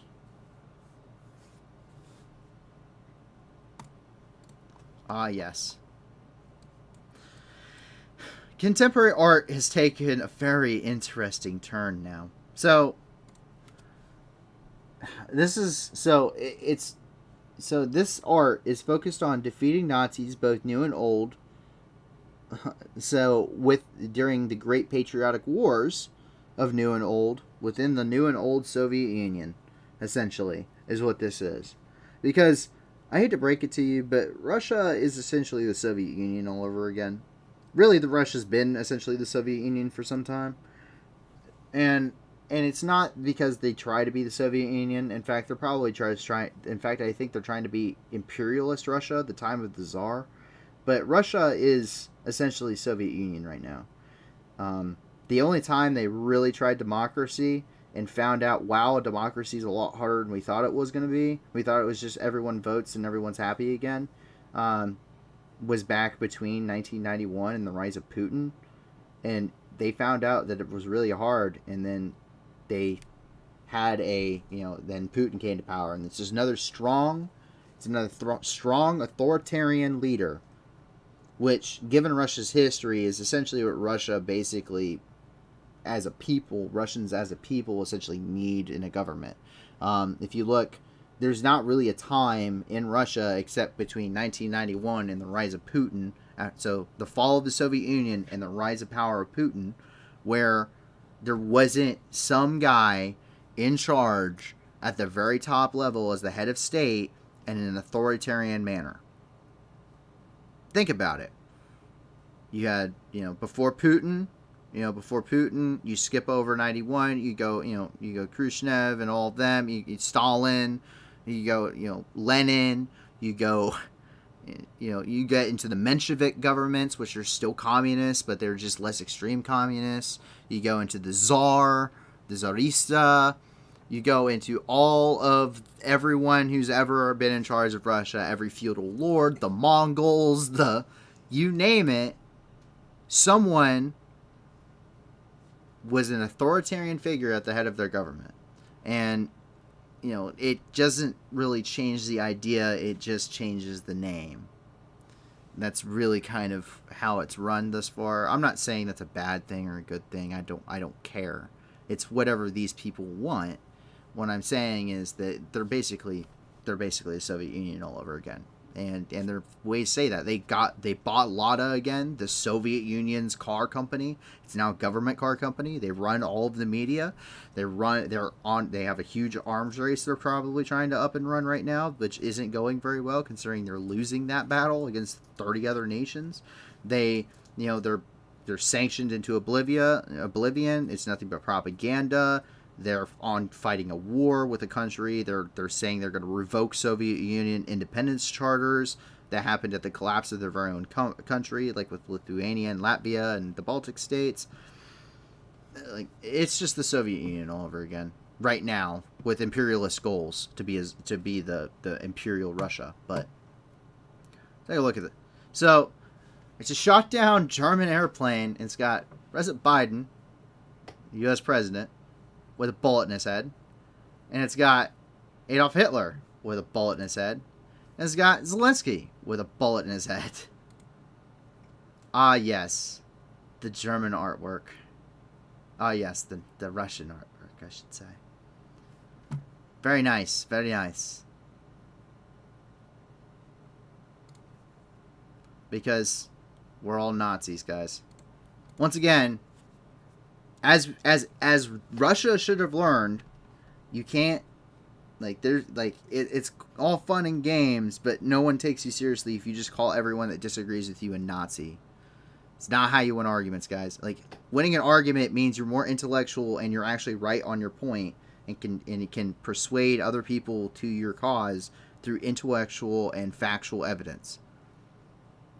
It's not yelling louder than the person that you're trying to have this argument with. It's being smarter than them. That's how you win an argument. Russia's not being smart. Russia is just yelling Nazi. Like, no one's going to take you seriously. Germany doesn't take you seriously. Latvia doesn't take you seriously.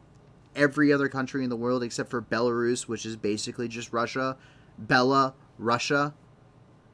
Belarusian, another Russian.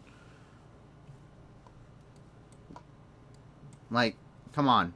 No one takes you seriously. Nobody. But it's okay, because Dagestan is here.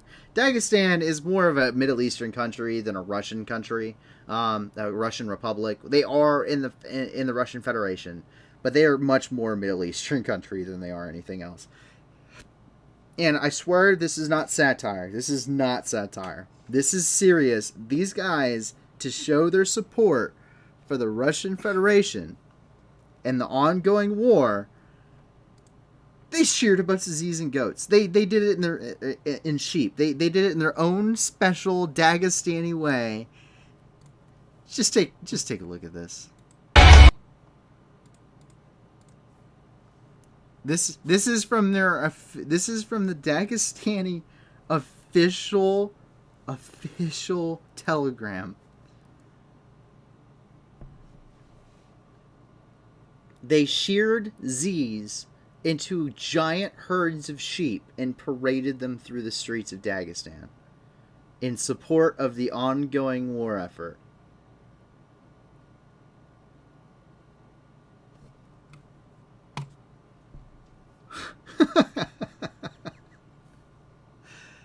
Oh man. Dagestan, you were. I'm glad you. I am so glad that you came to the party. It's so weird. They're they're weird. So let's drop over here to Georgia. So Georgia's having a rally for the EU. Their citizens are, I should say. Georgia attempted to join the EU, while Ukraine got candidate status. I believe Moldova got candidate status. Georgia didn't, and the reason being is Georgia seems to be influenced still by the Russian government to an extent. They're very careful about how they choose their words when it comes to Russia. I think part of that is because South Ossetia is Russian occupied, but and they didn't do so well during the last war in 2008. But that doesn't mean it doesn't mean they didn't lose, because I mean they're not Russian, but part of them is. And the thing is that Georgia has an issue with oligarchies. The same issue that everyone has with Russian oligarchs. The guys that have $30 billion 500-foot yachts that are outsizing entire U.S. warships. Like that's a problem, and so that's what we're seeing here. They're influenced by Russia. They have some Russian sympathies, and they have a problem with oligarchies, and it really doesn't. There's a lot of corruption and things that Ukraine has made very good faith efforts on, tangible good faith efforts on, and it's still a problem for Ukraine. Ukraine has a lot of problems. I mean, they just changed their government in 2014. It takes a lot of time to fix deep-seated corruption and things like that. And we've even covered that a little bit here, where the FSB are still working on that. I mean, they're still tracking down, embezzlement rings and stuff like that. Even though there's a war going on, the FSB probably have a lot better things to do. Like, they're still doing it. They're still doing that stuff. But Georgia hasn't made such a good faith effort, and that's really the standoff. But the people of Georgia really want their government to start making that good faith effort, because they really want to be part of the EU. So let's go ahead and take a look at this.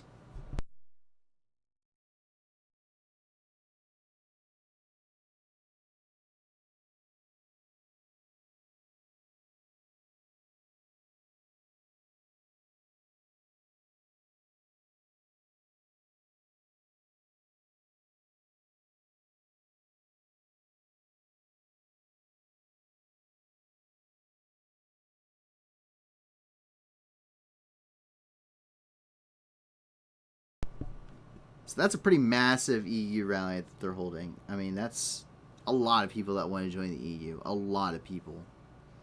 And so that's that's a pretty big thing. And I can't blame them. I mean, that's the thing. You have to. I mean, governments have to. They have a right. They have a duty. It's not their right, it's their duty, it's their requirement to, fulfill the wishes of the people, that self-determination of the people. And the people want to become a member of the EU. They want to join the EU. They back Western ideology. The government of Georgia, because of where they're at and their political situations in the very recent past, as early, as far back as 2008 and to the present, with Russia, really puts them in a difficult position. And also, there's still, like I said, oligarchies. There's still, that's beyond the 1% of, like everyone likes to talk about, tax the rich or whatever. We're not going to get into that debate. That's a pretty political one. But oligarchies really surpass that. Oligarchies are so overwhelmingly powerful because of corruption within a government. They're so overwhelmingly powerful because the government is purposely, they're keeping them in their power because they have influence over a lot of things. And that allows control for the government. And that's the problem with the oligarchs. That's why oligarchs are being sanctioned. And Georgia having that problem, that shows a very deep-seated Russia. That shows a very deep-seated, similar mindset to Russia. It makes power in their government very weak, their democracy very weak, and it means that it's very susceptible to outside influence, and it means that it's not really where it needs to be. I'm not saying that Georgia isn't a good candidate for the EU. I think the people of Georgia would be a great candidate for the European Union, and I think they should go for the EU. I don't think that just because they got rejected they should stop.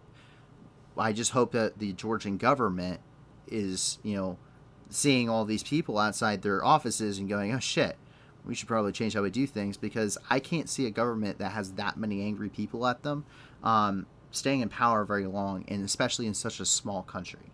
So hopefully this means that there's some meaningful change.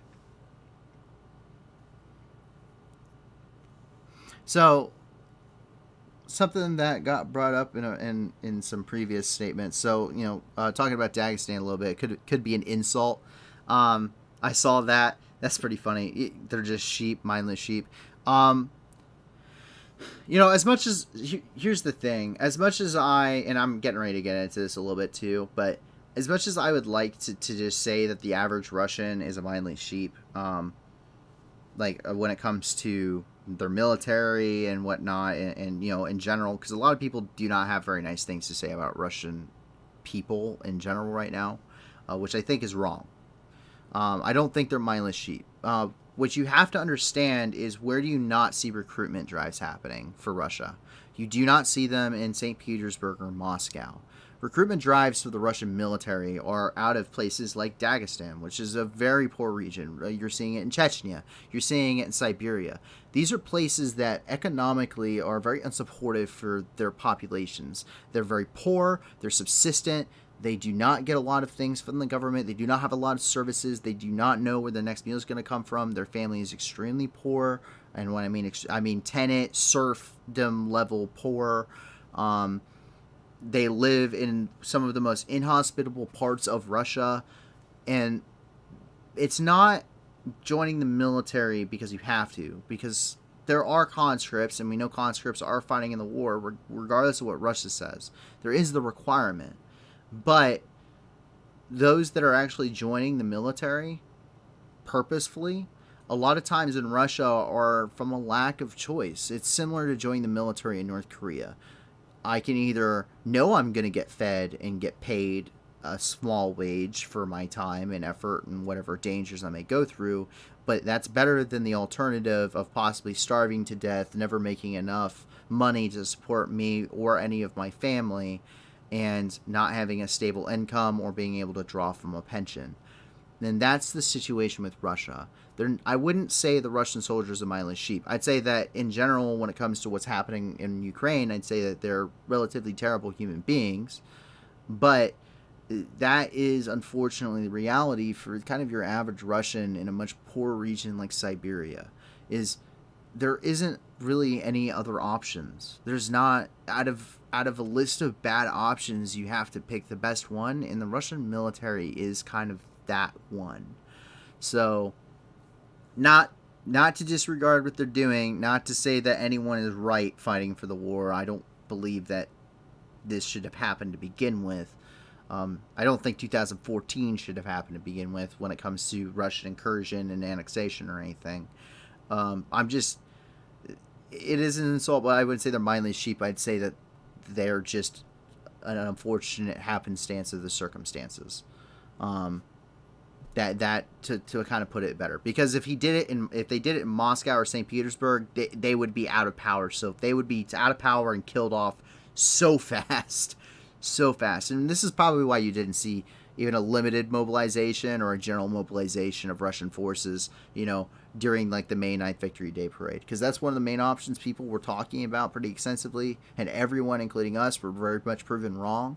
But that's because you don't want to tell your people that. You're going to just heavily recruit them or / conscript them from the poor regions where no one's going to be able to get word. There are people from Siberia who didn't even know World War II happened. So, I mean, if you can get those guys, then who in Moscow, who's probably a little bit better off and has some stuff to lose, who's going to say something? Probably everybody if it was Moscow. But Siberia, no one's going to say anything.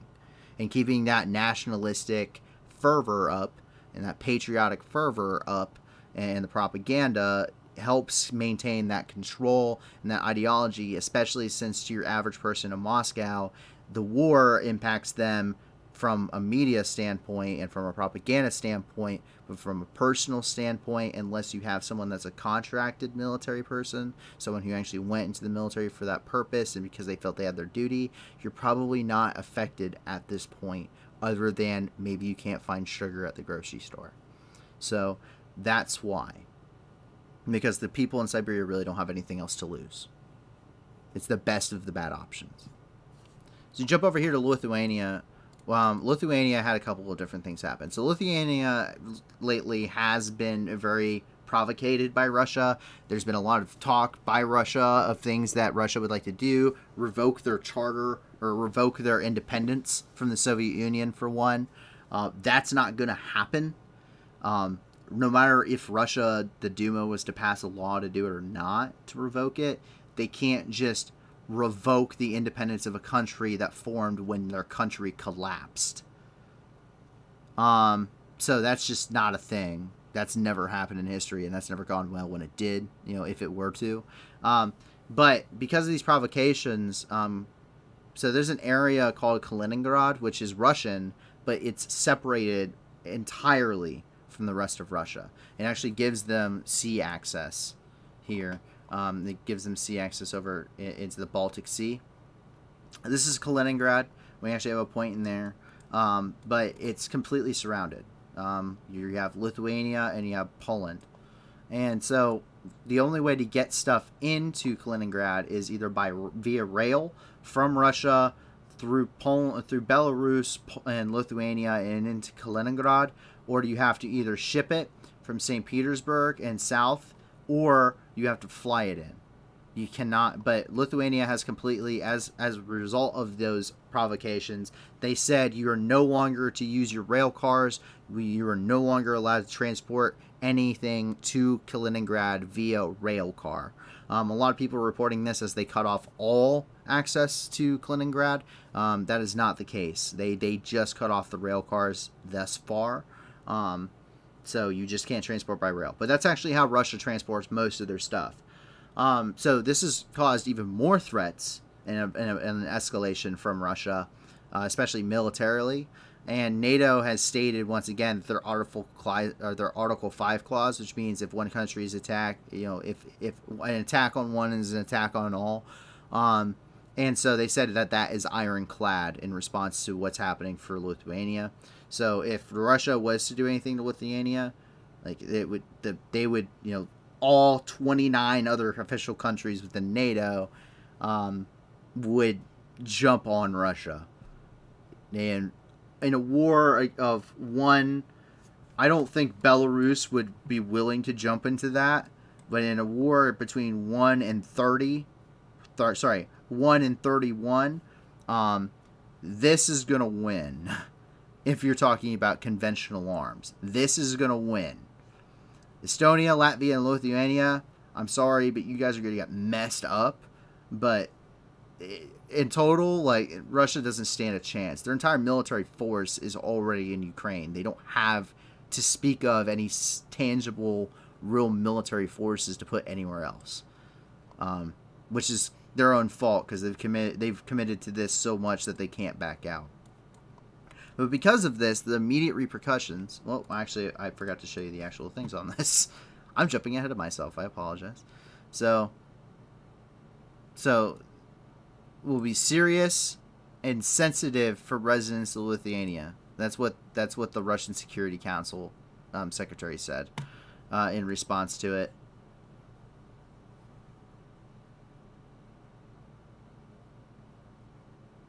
Yeah, it's an absolute... And Lithuania's decision to blockade the Kaliningrad region is unprecedented and a violation of absolutely everything. Well, so is a lot of things. We support our allies. Our Article 5 is unbreakable, according to the U.S. Department of State spokesperson Ned Price. Yep, your citizens will feel pain over Kaliningrad. So... if you guys want to check it out, Reuters has a good article on it. I recommend reading up on it a little bit more. But in Kaliningrad, we're already seeing those repercussions. Much like we saw at the beginning of the war, when it came to the initial sanctions against Russia, there has been a little bit of a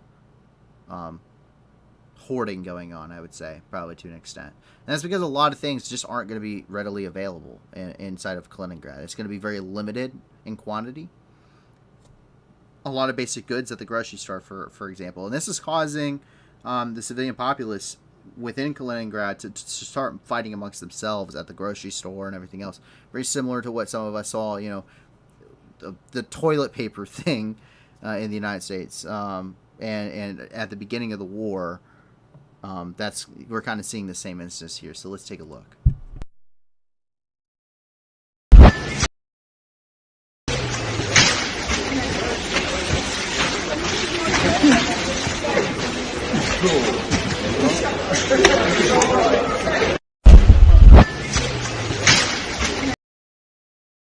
I mean, they're going for what they can. And they're trying to stock up on it because they don't know when they're going to get it next. And now, I've heard, the last time I saw something like this, I heard some very derogatory things said. And I want to emphasize this point again. And that is, you cannot hate the Russian people. That would be very, very wrong as a human being to hate just your average Russian person. Because your average Russian is not responsible for what's happening. And believing in the war effort or not, these people, they do have free will. They're not stupid. And they're under an authoritarian, oppressive regime. Everyone in North Korea is going to say they love living in North Korea. There is an immense amount of people who defect from North Korea and then immediately start revoking all of their previous statements, because what is the alternative? Russia right now, very long sentence in jail or disappear off the face of the earth if you're a big enough activist. So that's kind of the situation. The average person is just affected by a government's decisions. This is Putin's government's decisions. This is the State Duma who's reaffirming Putin, which isn't saying a whole lot because the State Duma essentially just doesn't have a purpose. He could probably just whimsically abolish it and there would be no change in policy. But it keeps things separate. He can focus on his personal projects. But Putin and the government of Russia, and as being part of that government, the military of Russia, this is a direct result of their actions, not the actions of the average Russian.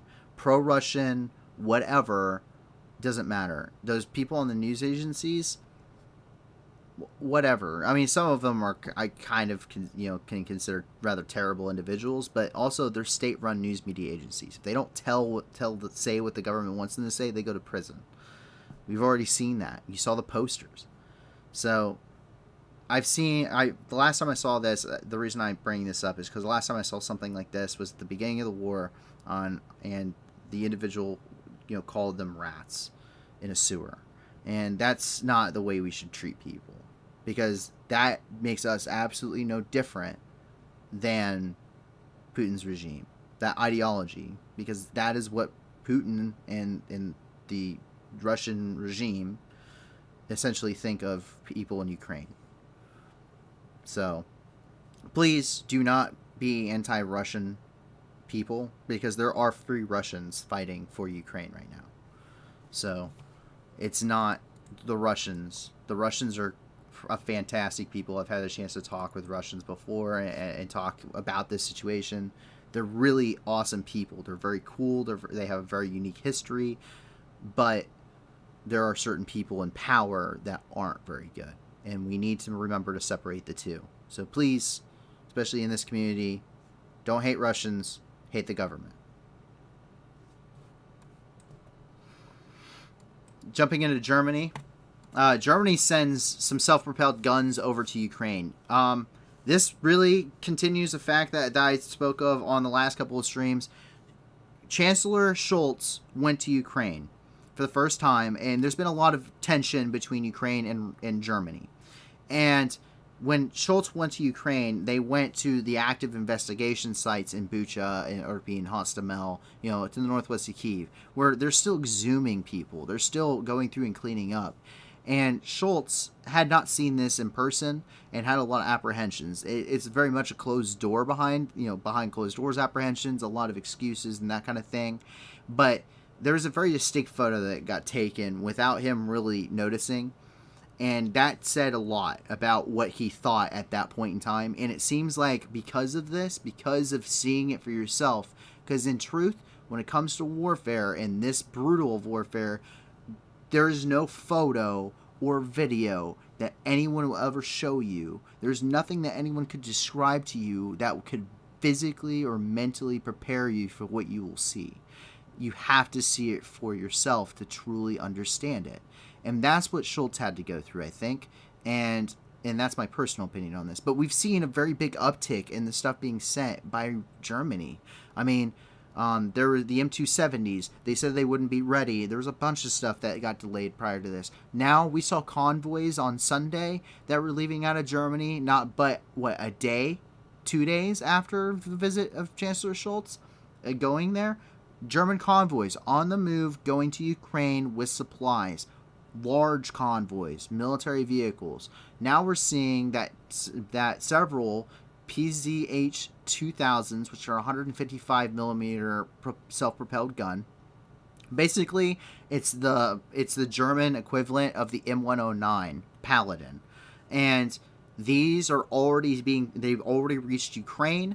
They're in their country. They're very similar to the Paladin, which the Ukrainians have already trained on, and they can already put them into action on the front lines immediately. Heavy, self-propelled artillery, long range, and it's all NATO caliber, so it means it can be supplied by NATO countries. And that is a huge turnaround from what we were hearing about earlier, because Germany wasn't even really willing to send armored vehicles. Now they're sending self-propelled guns. And that is a huge difference in the last few days. So that's less than a week that Germany has essentially turned around what it thought on the war were. And this is it. This is the PHZ 2000. And you can see it has an MG3 mounted on the top for self-defense. These things are very lightly armored. They're really only supposed to protect against shell fragments and light arm, light and small arms fire. But these aren't tanks. These are artillery pieces inside of a big chassis. So there is a very big difference on that when you're talking about militarily. But these things, it means that they can have artillery. It's armored and it's moving, and it's a lot further range than whatever they have now, which is really the 2S, the 2S1, the 2S3. And that actually brings us into the Middle East. And so we jump down here into Syria, where we have a couple of different things. Idlib, we saw a Turkish helicopter was spotted landing near Idlib at the Adma camp, just north of it. It's an outpost along the border here. And when I say the border, this is the 30-kilometer security zone, really, right here. So you can take a look. So that's just a Turkish transport helicopter flying there over Idlib. You can see it coming in for that landing there.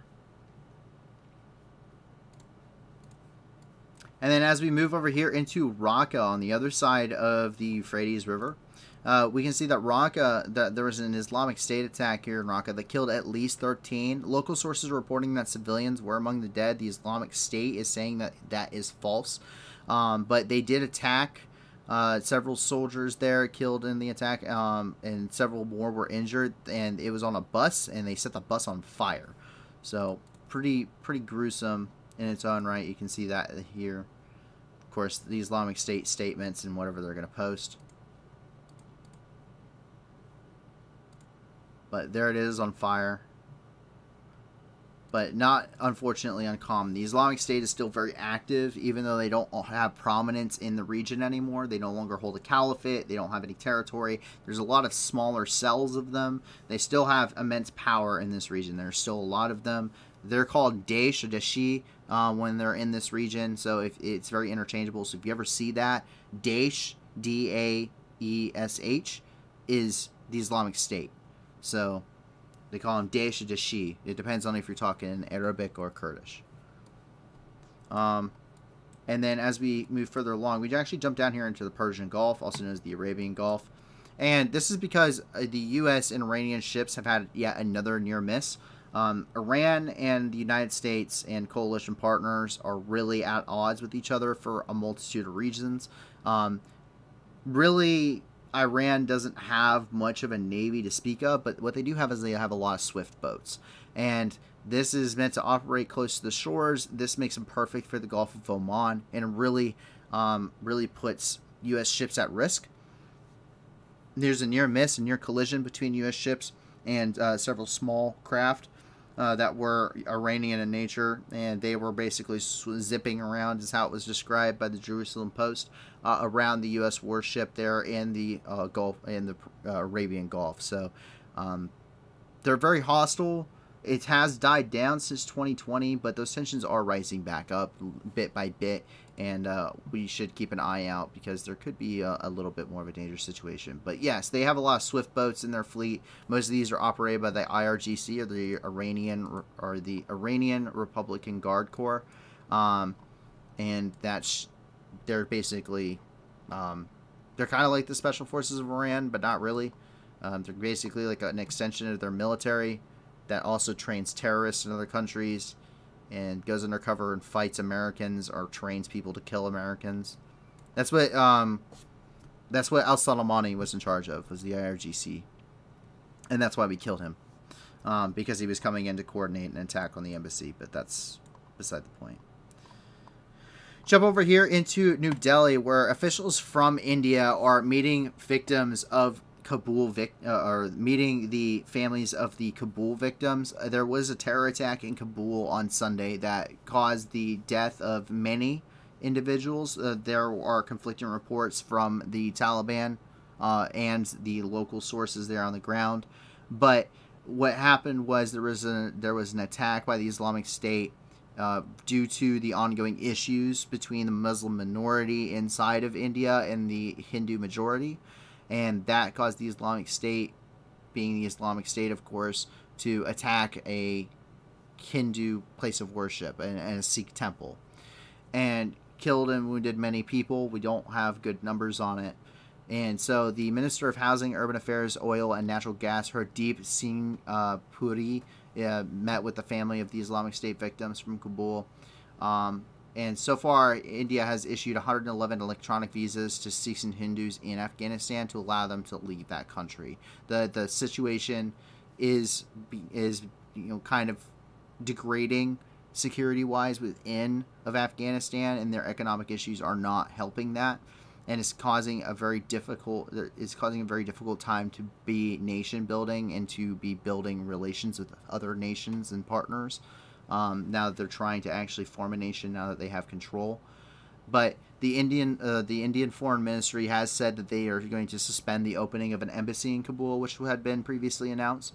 But they are planning on meeting with the Taliban and they're planning to see if there's some middle ground there. But that was supposed to be opening with the next trip of Indian diplomats. So.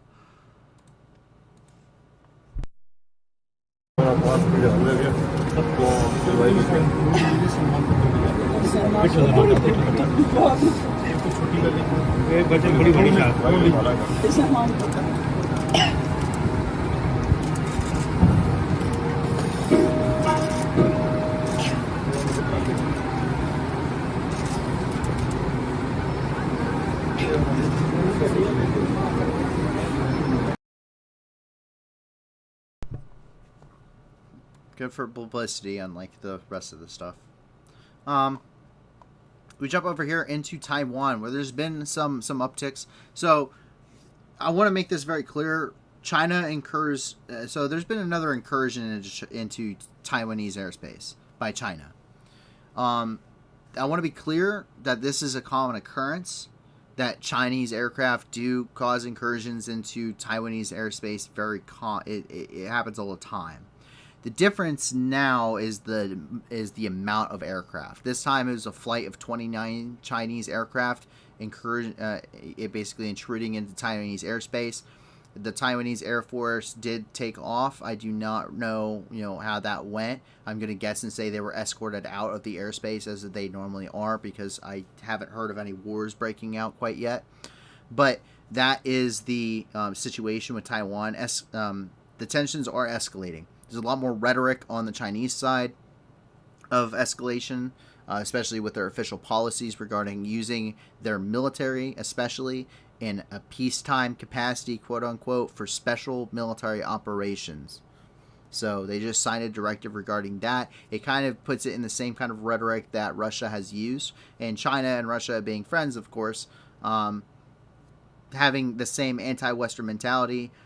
While Russia really wants Ukraine and wants the political power of Ukraine, and to really show NATO who's who, and is failing at it, China has been very rapidly expanding their military.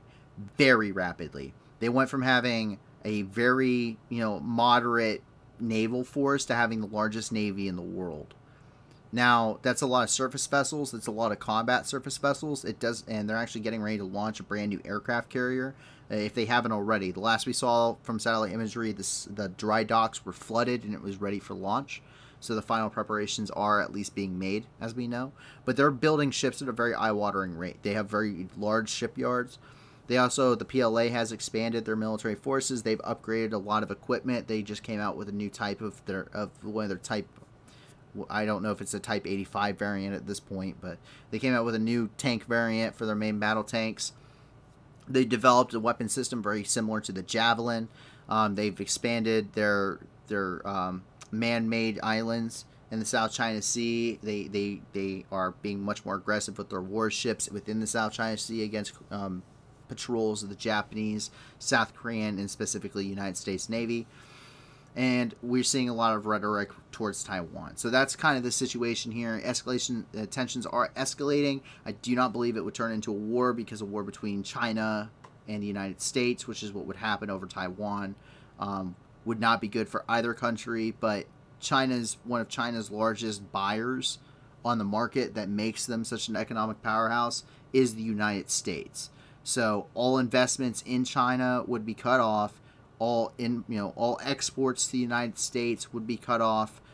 And that would tank their economy, which economically they couldn't support a war on that large of a scale without that economy. So I don't know what tricks they may have up their sleeve. They are like the last bastion of communism, but flight past a PLA aircraft as of the June 21st, 2022. So that's the situation. But there is other news coming out of Taiwan as well, and that's the fact that more Taiwanese aid is actually going to Ukraine. So the government actually approved to send a new financial aid package to Ukraine. Taiwan really doesn't have a lot that they can send, but they are still doing something. And so these funds. So this is a direct quote. The Taiwanese government has approved a decision to provide Ukraine with a new financial aid package. These funds will be used to reconstruct the destroyed by Russian aggressors cities of Bucha, Kharkiv, Chernihiv, Odessa, Sumy, and Zaporizhia. And that's coming from Joseph Wu, the Minister of Foreign Affairs for Taiwan. Taiwan is kind of in a weird place internationally. They are not They are considered a sovereign nation, but they're not internationally recognized, mainly because of China. Then other NATO countries need to start bolstering their military, and I think I fear China more than Russia currently. You should fear China more than Russia.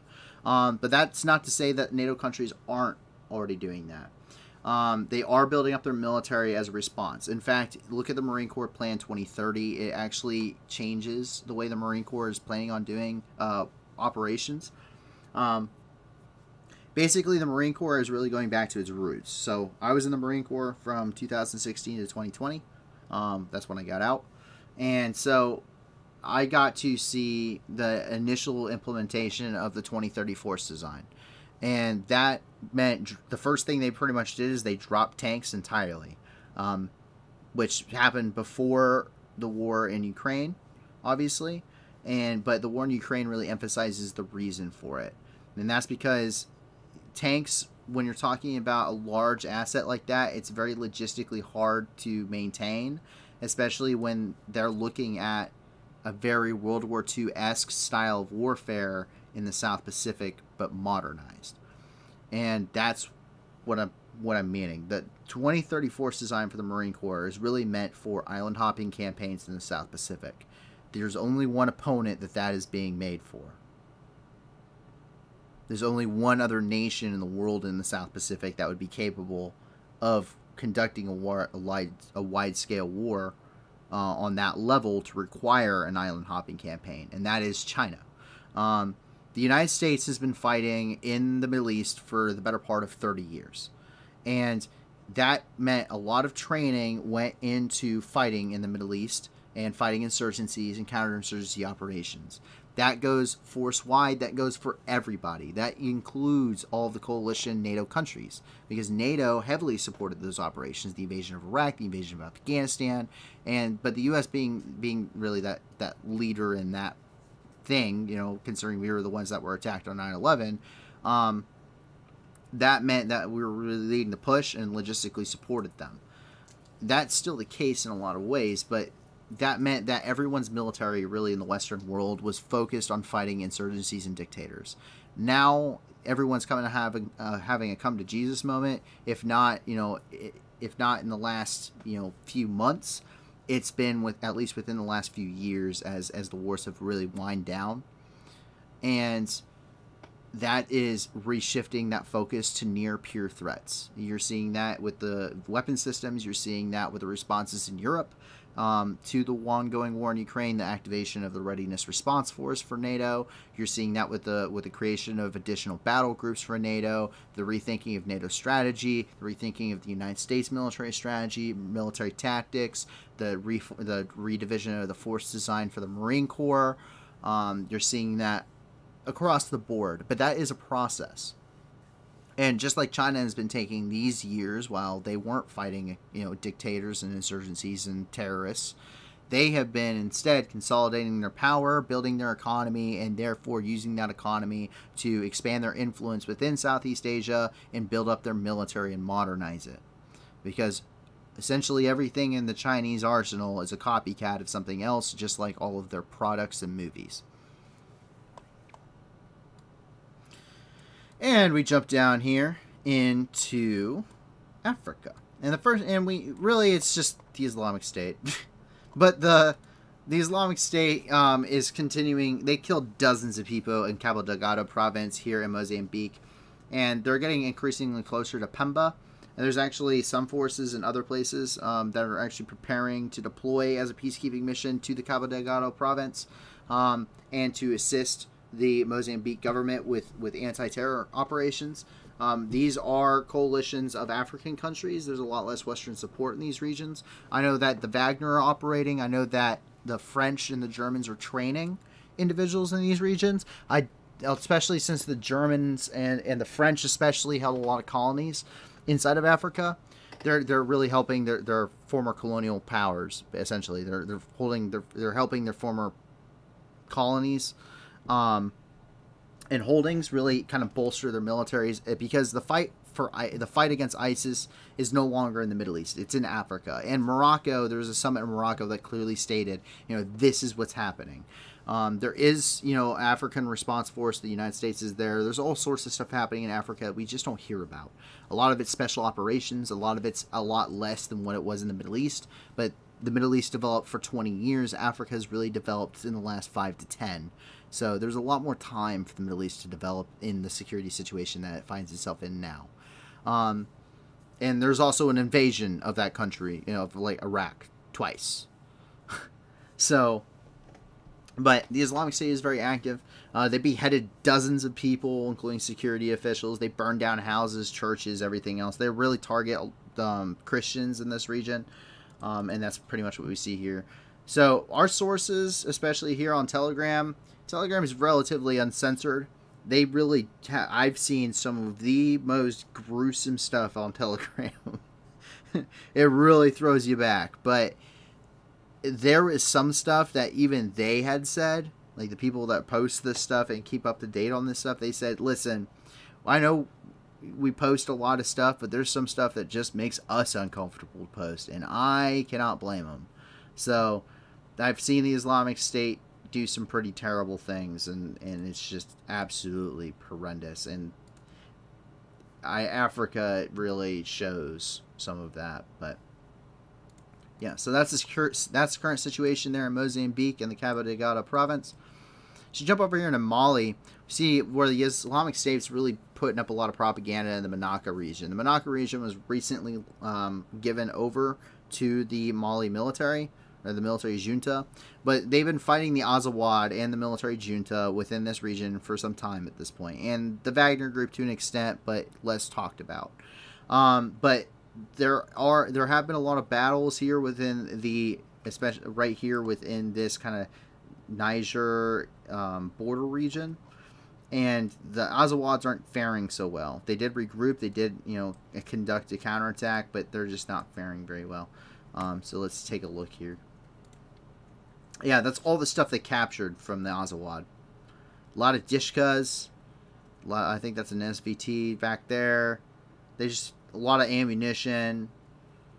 So the issue is, unlike the Iraqi army, which was trained by the United States, supported by the U.S. and the coalition, unlike the SDF, which is pretty new, they were already fighting a war for a long period of time against the regime, and they were supported by the Americans, and armed to an extent by us. Like, these guys, they're not getting that support, so they're very much on equal footing when it comes to militarily. It's really militia versus militia.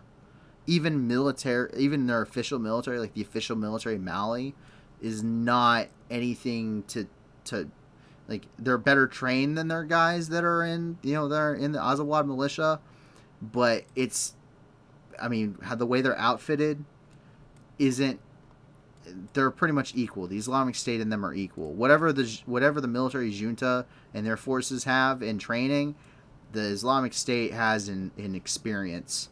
And experience shows a lot more on the battlefield sometimes. But as we jump down here, though, that's not the only issue, because Mali has other terror groups too. This is now kind of linked terror organization. It has a very long name, but the acronym is JNIM. And they attacked 3 villages in the Bankasa district, or Bikasi district, depending on how you pronounce it, killing more than 132 people and building a bunch of houses and property. According to the group, the dead were not ordinary citizens, but militias. So that is the official, declaration by the ministry here. Once again, Colonel, and then insert, I don't know how to say that, Abdoulaye Mega. Yeah, it's a military junta. Mali is run by the military, and the Azawads want their own independent country, splitting, so they would much rather split Mali like North and South Sudan split up. You have the Islamic State, you have Al-Qaeda terrorist groups, Boko Haram's in here somewhere that I haven't heard about in a while. You have a bunch of different organizations that want a bunch of different things, but Mali just got taken over by a military junta not too long ago, so they are not having the best security situation to begin with, and political situation. Jump over here into New York, and just into the United States, because we couldn't track this down especially. But so a Russian journalist by the name of Dmitry Muratov, actually he won the Nobel Peace Prize, and he has auctioned that off to raise money for Ukrainian child refugees. His Nobel Peace Prize officially went for $103,500,000. So, pretty cool, I have to say. So, take a look here. Yeah, it is New York City. Cool.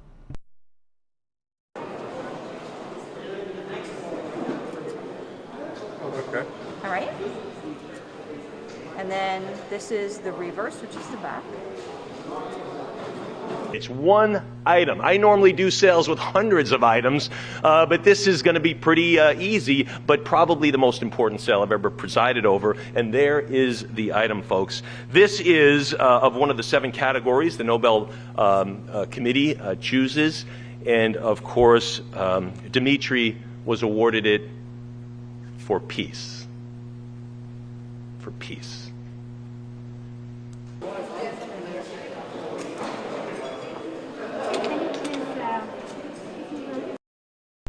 So that's coming from the Associated Press. So if you guys want to check out more on that, I highly recommend it. But that's some good news. I mean, that's kind of, you think of everything else we hear, and it's kind of ironic, but it shows you exactly what I was talking about earlier. Like, the Russians aren't inherently bad people. Their government is. Like, he won the Nobel Peace Prize in 2021 for peace. Like, the Nobel Peace Prize for journalism. He's a Russian journalist. So I thought it was very important to include this. It's a lot of money, too, for Ukrainian refugees. I hope to be able to, at one point, with this project, if ever possible, raise $103.5 million for people somewhere in the globe. But we will get there slowly but surely, but only with your guys' support, and you guys have been awesome so far. So we have a couple of different things here. So the first thing we're going to start off with is actually here where there's space trash. So I'm a little conflicted by this, and I'm sure several of you. So the Perseverance rover has found spacecraft debris on Mars, and I can't tell if this is a good thing considering it shows just how many times we've gone to Mars, or if this is, or if this just shows that we can pollute multiple planets and not just one. I guess it really depends on your opinion, considering you kind of have to pollute Mars in order to make it habitable with greenhouse gases. But I don't think this is the way to create those. But still, it's pretty impressive. So there it is. It's shoved into a rock. There's a couple of other pieces that they have found too, from my understanding. But that's apparently from a jet-powered. It's a rocket-powered jetpack that set down the Perseverance rover back in 2021. So pretty, I mean, it's kind of weird, but at the same time, it's kind of cool too. Jump down here to Miami, where there's a little bit of interesting stuff. So this is in the Everglades, and this is the largest Burmese python ever discovered in Florida. So it was a female snake. It measures 18 feet or 5.4 meters long and weighs 215 pounds, which is 97 kilos. And so they live, most of them that are found in Florida usually are between 6 and 10 feet. And so this one is, they're native to Southeast Asia. This is not an indigenous species. But they reach normally about to 18 feet long. Some of them 20 feet long in their native territory. But being an invasive species in Florida, that's not really where they're at. But they can reproduce an immense amount. They're really disproportionate to their population, especially not being native. And so it's very important to remove them from the ecosystem because they will take over everything. And just take a look at this thing. It's huge. Like, I'm not a big fan of snakes, okay? Like, I do not, like, first of all, my mother is deathly afraid of snakes. Like, deathly afraid of snakes. Cannot even look at pictures of snakes. Like, I've seen, like, little gardener snakes and picked them up, like, no problem. This scares the hell out of me, okay? I do not want to get anywhere near a 20-foot Burmese python. Get it away from me. Yet alone carrying it over my shoulder. But you can go over here to Live Science and check it out.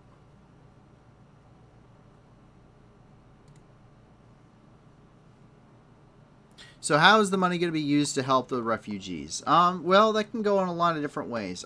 So the majority of refugees that have come across the border, because men of fighting age, to an extent, there are exceptions to the rule, but because most men of fighting age are required to stay within the country of Ukraine in case they have to do conscription because of manpower, then most of the people that have fled, about 2/3 of Ukrainian children have fled the country at this point. Part of that 7.7 million people that have fled the country, the majority of those are women and children. So with up to 2/3 of Ukrainian children having fled. So a lot of this is going to go towards humanitarian aid agencies. A lot of it would go to, say, like UNICEF, who all they do is, it's the United Nations Child Fund, Child Investment Fund, and other things. We have, if you want to check out, we have several in the description too, that do the same thing. But that's where that money's going to go. It goes to an organization. It's not going to go to the individual. So that's the important thing. And that's the thing. When it comes to humanitarian aid, there are a bunch of organizations, and it really depends on what you're wanting to do with it. To help children, and specifically, I highly recommend UNICEF. I highly recommend Doctors Without Borders, because they help not just children, but a lot of people. But you just have to do your research. Be careful when you're looking at them. Make sure you're going through. You can check. There's a couple of things like Charity Navigator that are really helpful. They can tell you, kind of how they spend their money, what goes to the programs. But that's going to go to feed children. That's going to go to providing shelter at the borders. It's going to help them find places to live. It's going to help them find, schools and everything else. Get them supplies for those schools. Because realistically, they left with, they put everything in the nearest shopping bag that they could, and they headed for the border. These people don't have anything. They had to leave it all behind. So literally everything. It's going to literally everything that they need, because they don't have anything right now. So, but if you're looking to do something similar, like I said, check out the description below. We got plenty of them there that we've already vetted for you. And if you don't believe us, you can always go through. Once again, check out Charity Navigator. That's one of the things that we check out too for any of these organizations. And the last bit of news that we have as we roll into the end of the night here is over here in Okinawa. So beer to blue jeans. So this is a Japanese beer maker who's he's using upcycling technology, and he's turning waste from the brewing process for his beer in order to create blue jeans. So these are very special jeans. It's from Shima Denim Works in Okinawa, and it's about 1,000 miles southwest of the beer company's Tokyo headquarters. But they are making washi paper, which is a Japanese style of paper, and then they're using that to spin it into yarn that's woven into denim, and that finishes the product. It's light and breathable, is what they're saying. So the Black Label Malt and Hops jeans retail goes for about 41,800 Japanese yen, which is about $310. If you want to estimate yen, divide by 10, I believe it is, or move the decimal over 2 places to the right. That's usually how you can tell what Japanese money is about. Is move the decimal place 2 points to the right. So instead of 41,800, 1, 2. Okay, it's $418. My brother was stationed in Japan, but yeah, that's what it looks like. Pretty cool. Pretty simple, but it's good to see things getting reused instead of just thrown away or dumped. But with that is actually all of the news in the world today. That's a lot. It's a lot. And I know that this stream has been running for a while. I like to explain things as best I can when it comes to some situations, because I understand that things just aren't fully explained. And a lot of people have a hard time understanding things, especially at a military level. It's not like a movie. And a lot of people understand that with this situation and but they want to understand like why things are happening the way they are. Truth be told, though, I'm not going to know because I'm not there. And that's the important thing to understand, too. So I hope that you guys enjoy the way that we do the news. I hope that you guys, find this knowledgeable, and I please continue asking your questions when we're ever doing these streams. I'll try and answer them if I can, or give the best response I can. So I try to do that throughout the night, just kind of intermittently. I don't try to have like a set time for it. I just try and interject it where I think it fits, and to answer some of those questions from recently reviewed topics. But like I said at the beginning of the stream, this is all for going towards the cause. Like, we're not ever going to be doing super chats or anything. We're not going to push merch on here. Like, we're not doing any of that. We're only here for one purpose and one purpose alone. And that's really to raise money for people all over the planet. places like the Tigray region in Ethiopia, 90% of people there rely on humanitarian aid in order just to survive. 90% of Somalia is dry completely, and that same drought is also affecting Ethiopia as well. Neither of which countries have great food or water securities, and they've been ongoing projects for decades. But now that because of the war in Ukraine and the lack of grain exports globally, the rations had to be cut by about 50%, and that's across the board for any humanitarian mission in order to supply Ukraine and the influx of internally displaced peoples and people that had to flee the country and seek asylum elsewhere. So that is, that's the situation globally. There's a lot of different, environmental things going on. Iraq's going through an immense drought, and the Tigris River essentially doesn't exist anymore. It's completely dried up. They're losing their crops. 1/3 of some of their crop areas, including the Diyala province, it's already destroyed because of the famine, on top of their already ongoing security issues. So please check out the description below. Check out the different organizations. We went through and vetted them for you, and I can always give you recommendations on how to vet things yourself too. And we want to make sure you don't get scammed. We want to make sure that that's taken care of. We also have a link on our Discord for the FBI regarding scams and international or internet fraud. So please check that out. Be wary. Please protect yourselves over here on the internet, because you never know who's who.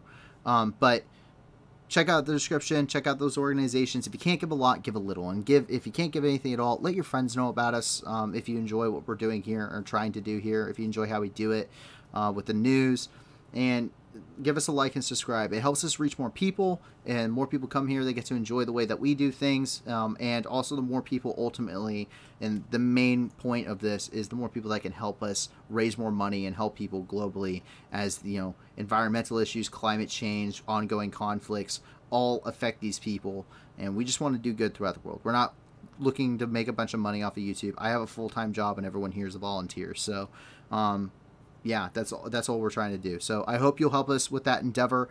I hope that you guys will continue to support us. I really thank your support thus far. Please thank the staff team. They're the ones that really put this together. I just lend the voice to this. I just try to lend whatever expertise I may have in some of these fields. But seriously, give them a thanks. They really are the ones that put this together. They really are. So they do a lot of work on this. And I hope to see you guys back here again tomorrow for 24 hours of review for day 118. Please be safe. Please, if you're not safe or your family and friends aren't safe, please, I hope that you find that safety and security in your future. And please, if you're in any of these active, ongoing situations, I really hope that you're able to reach out and get some help or whatever help that you do need. And I hope once again to see you guys again tomorrow. Once again, thank you for your support. My name is Paul from the New News, and I will see you guys later. Have a great night, everybody.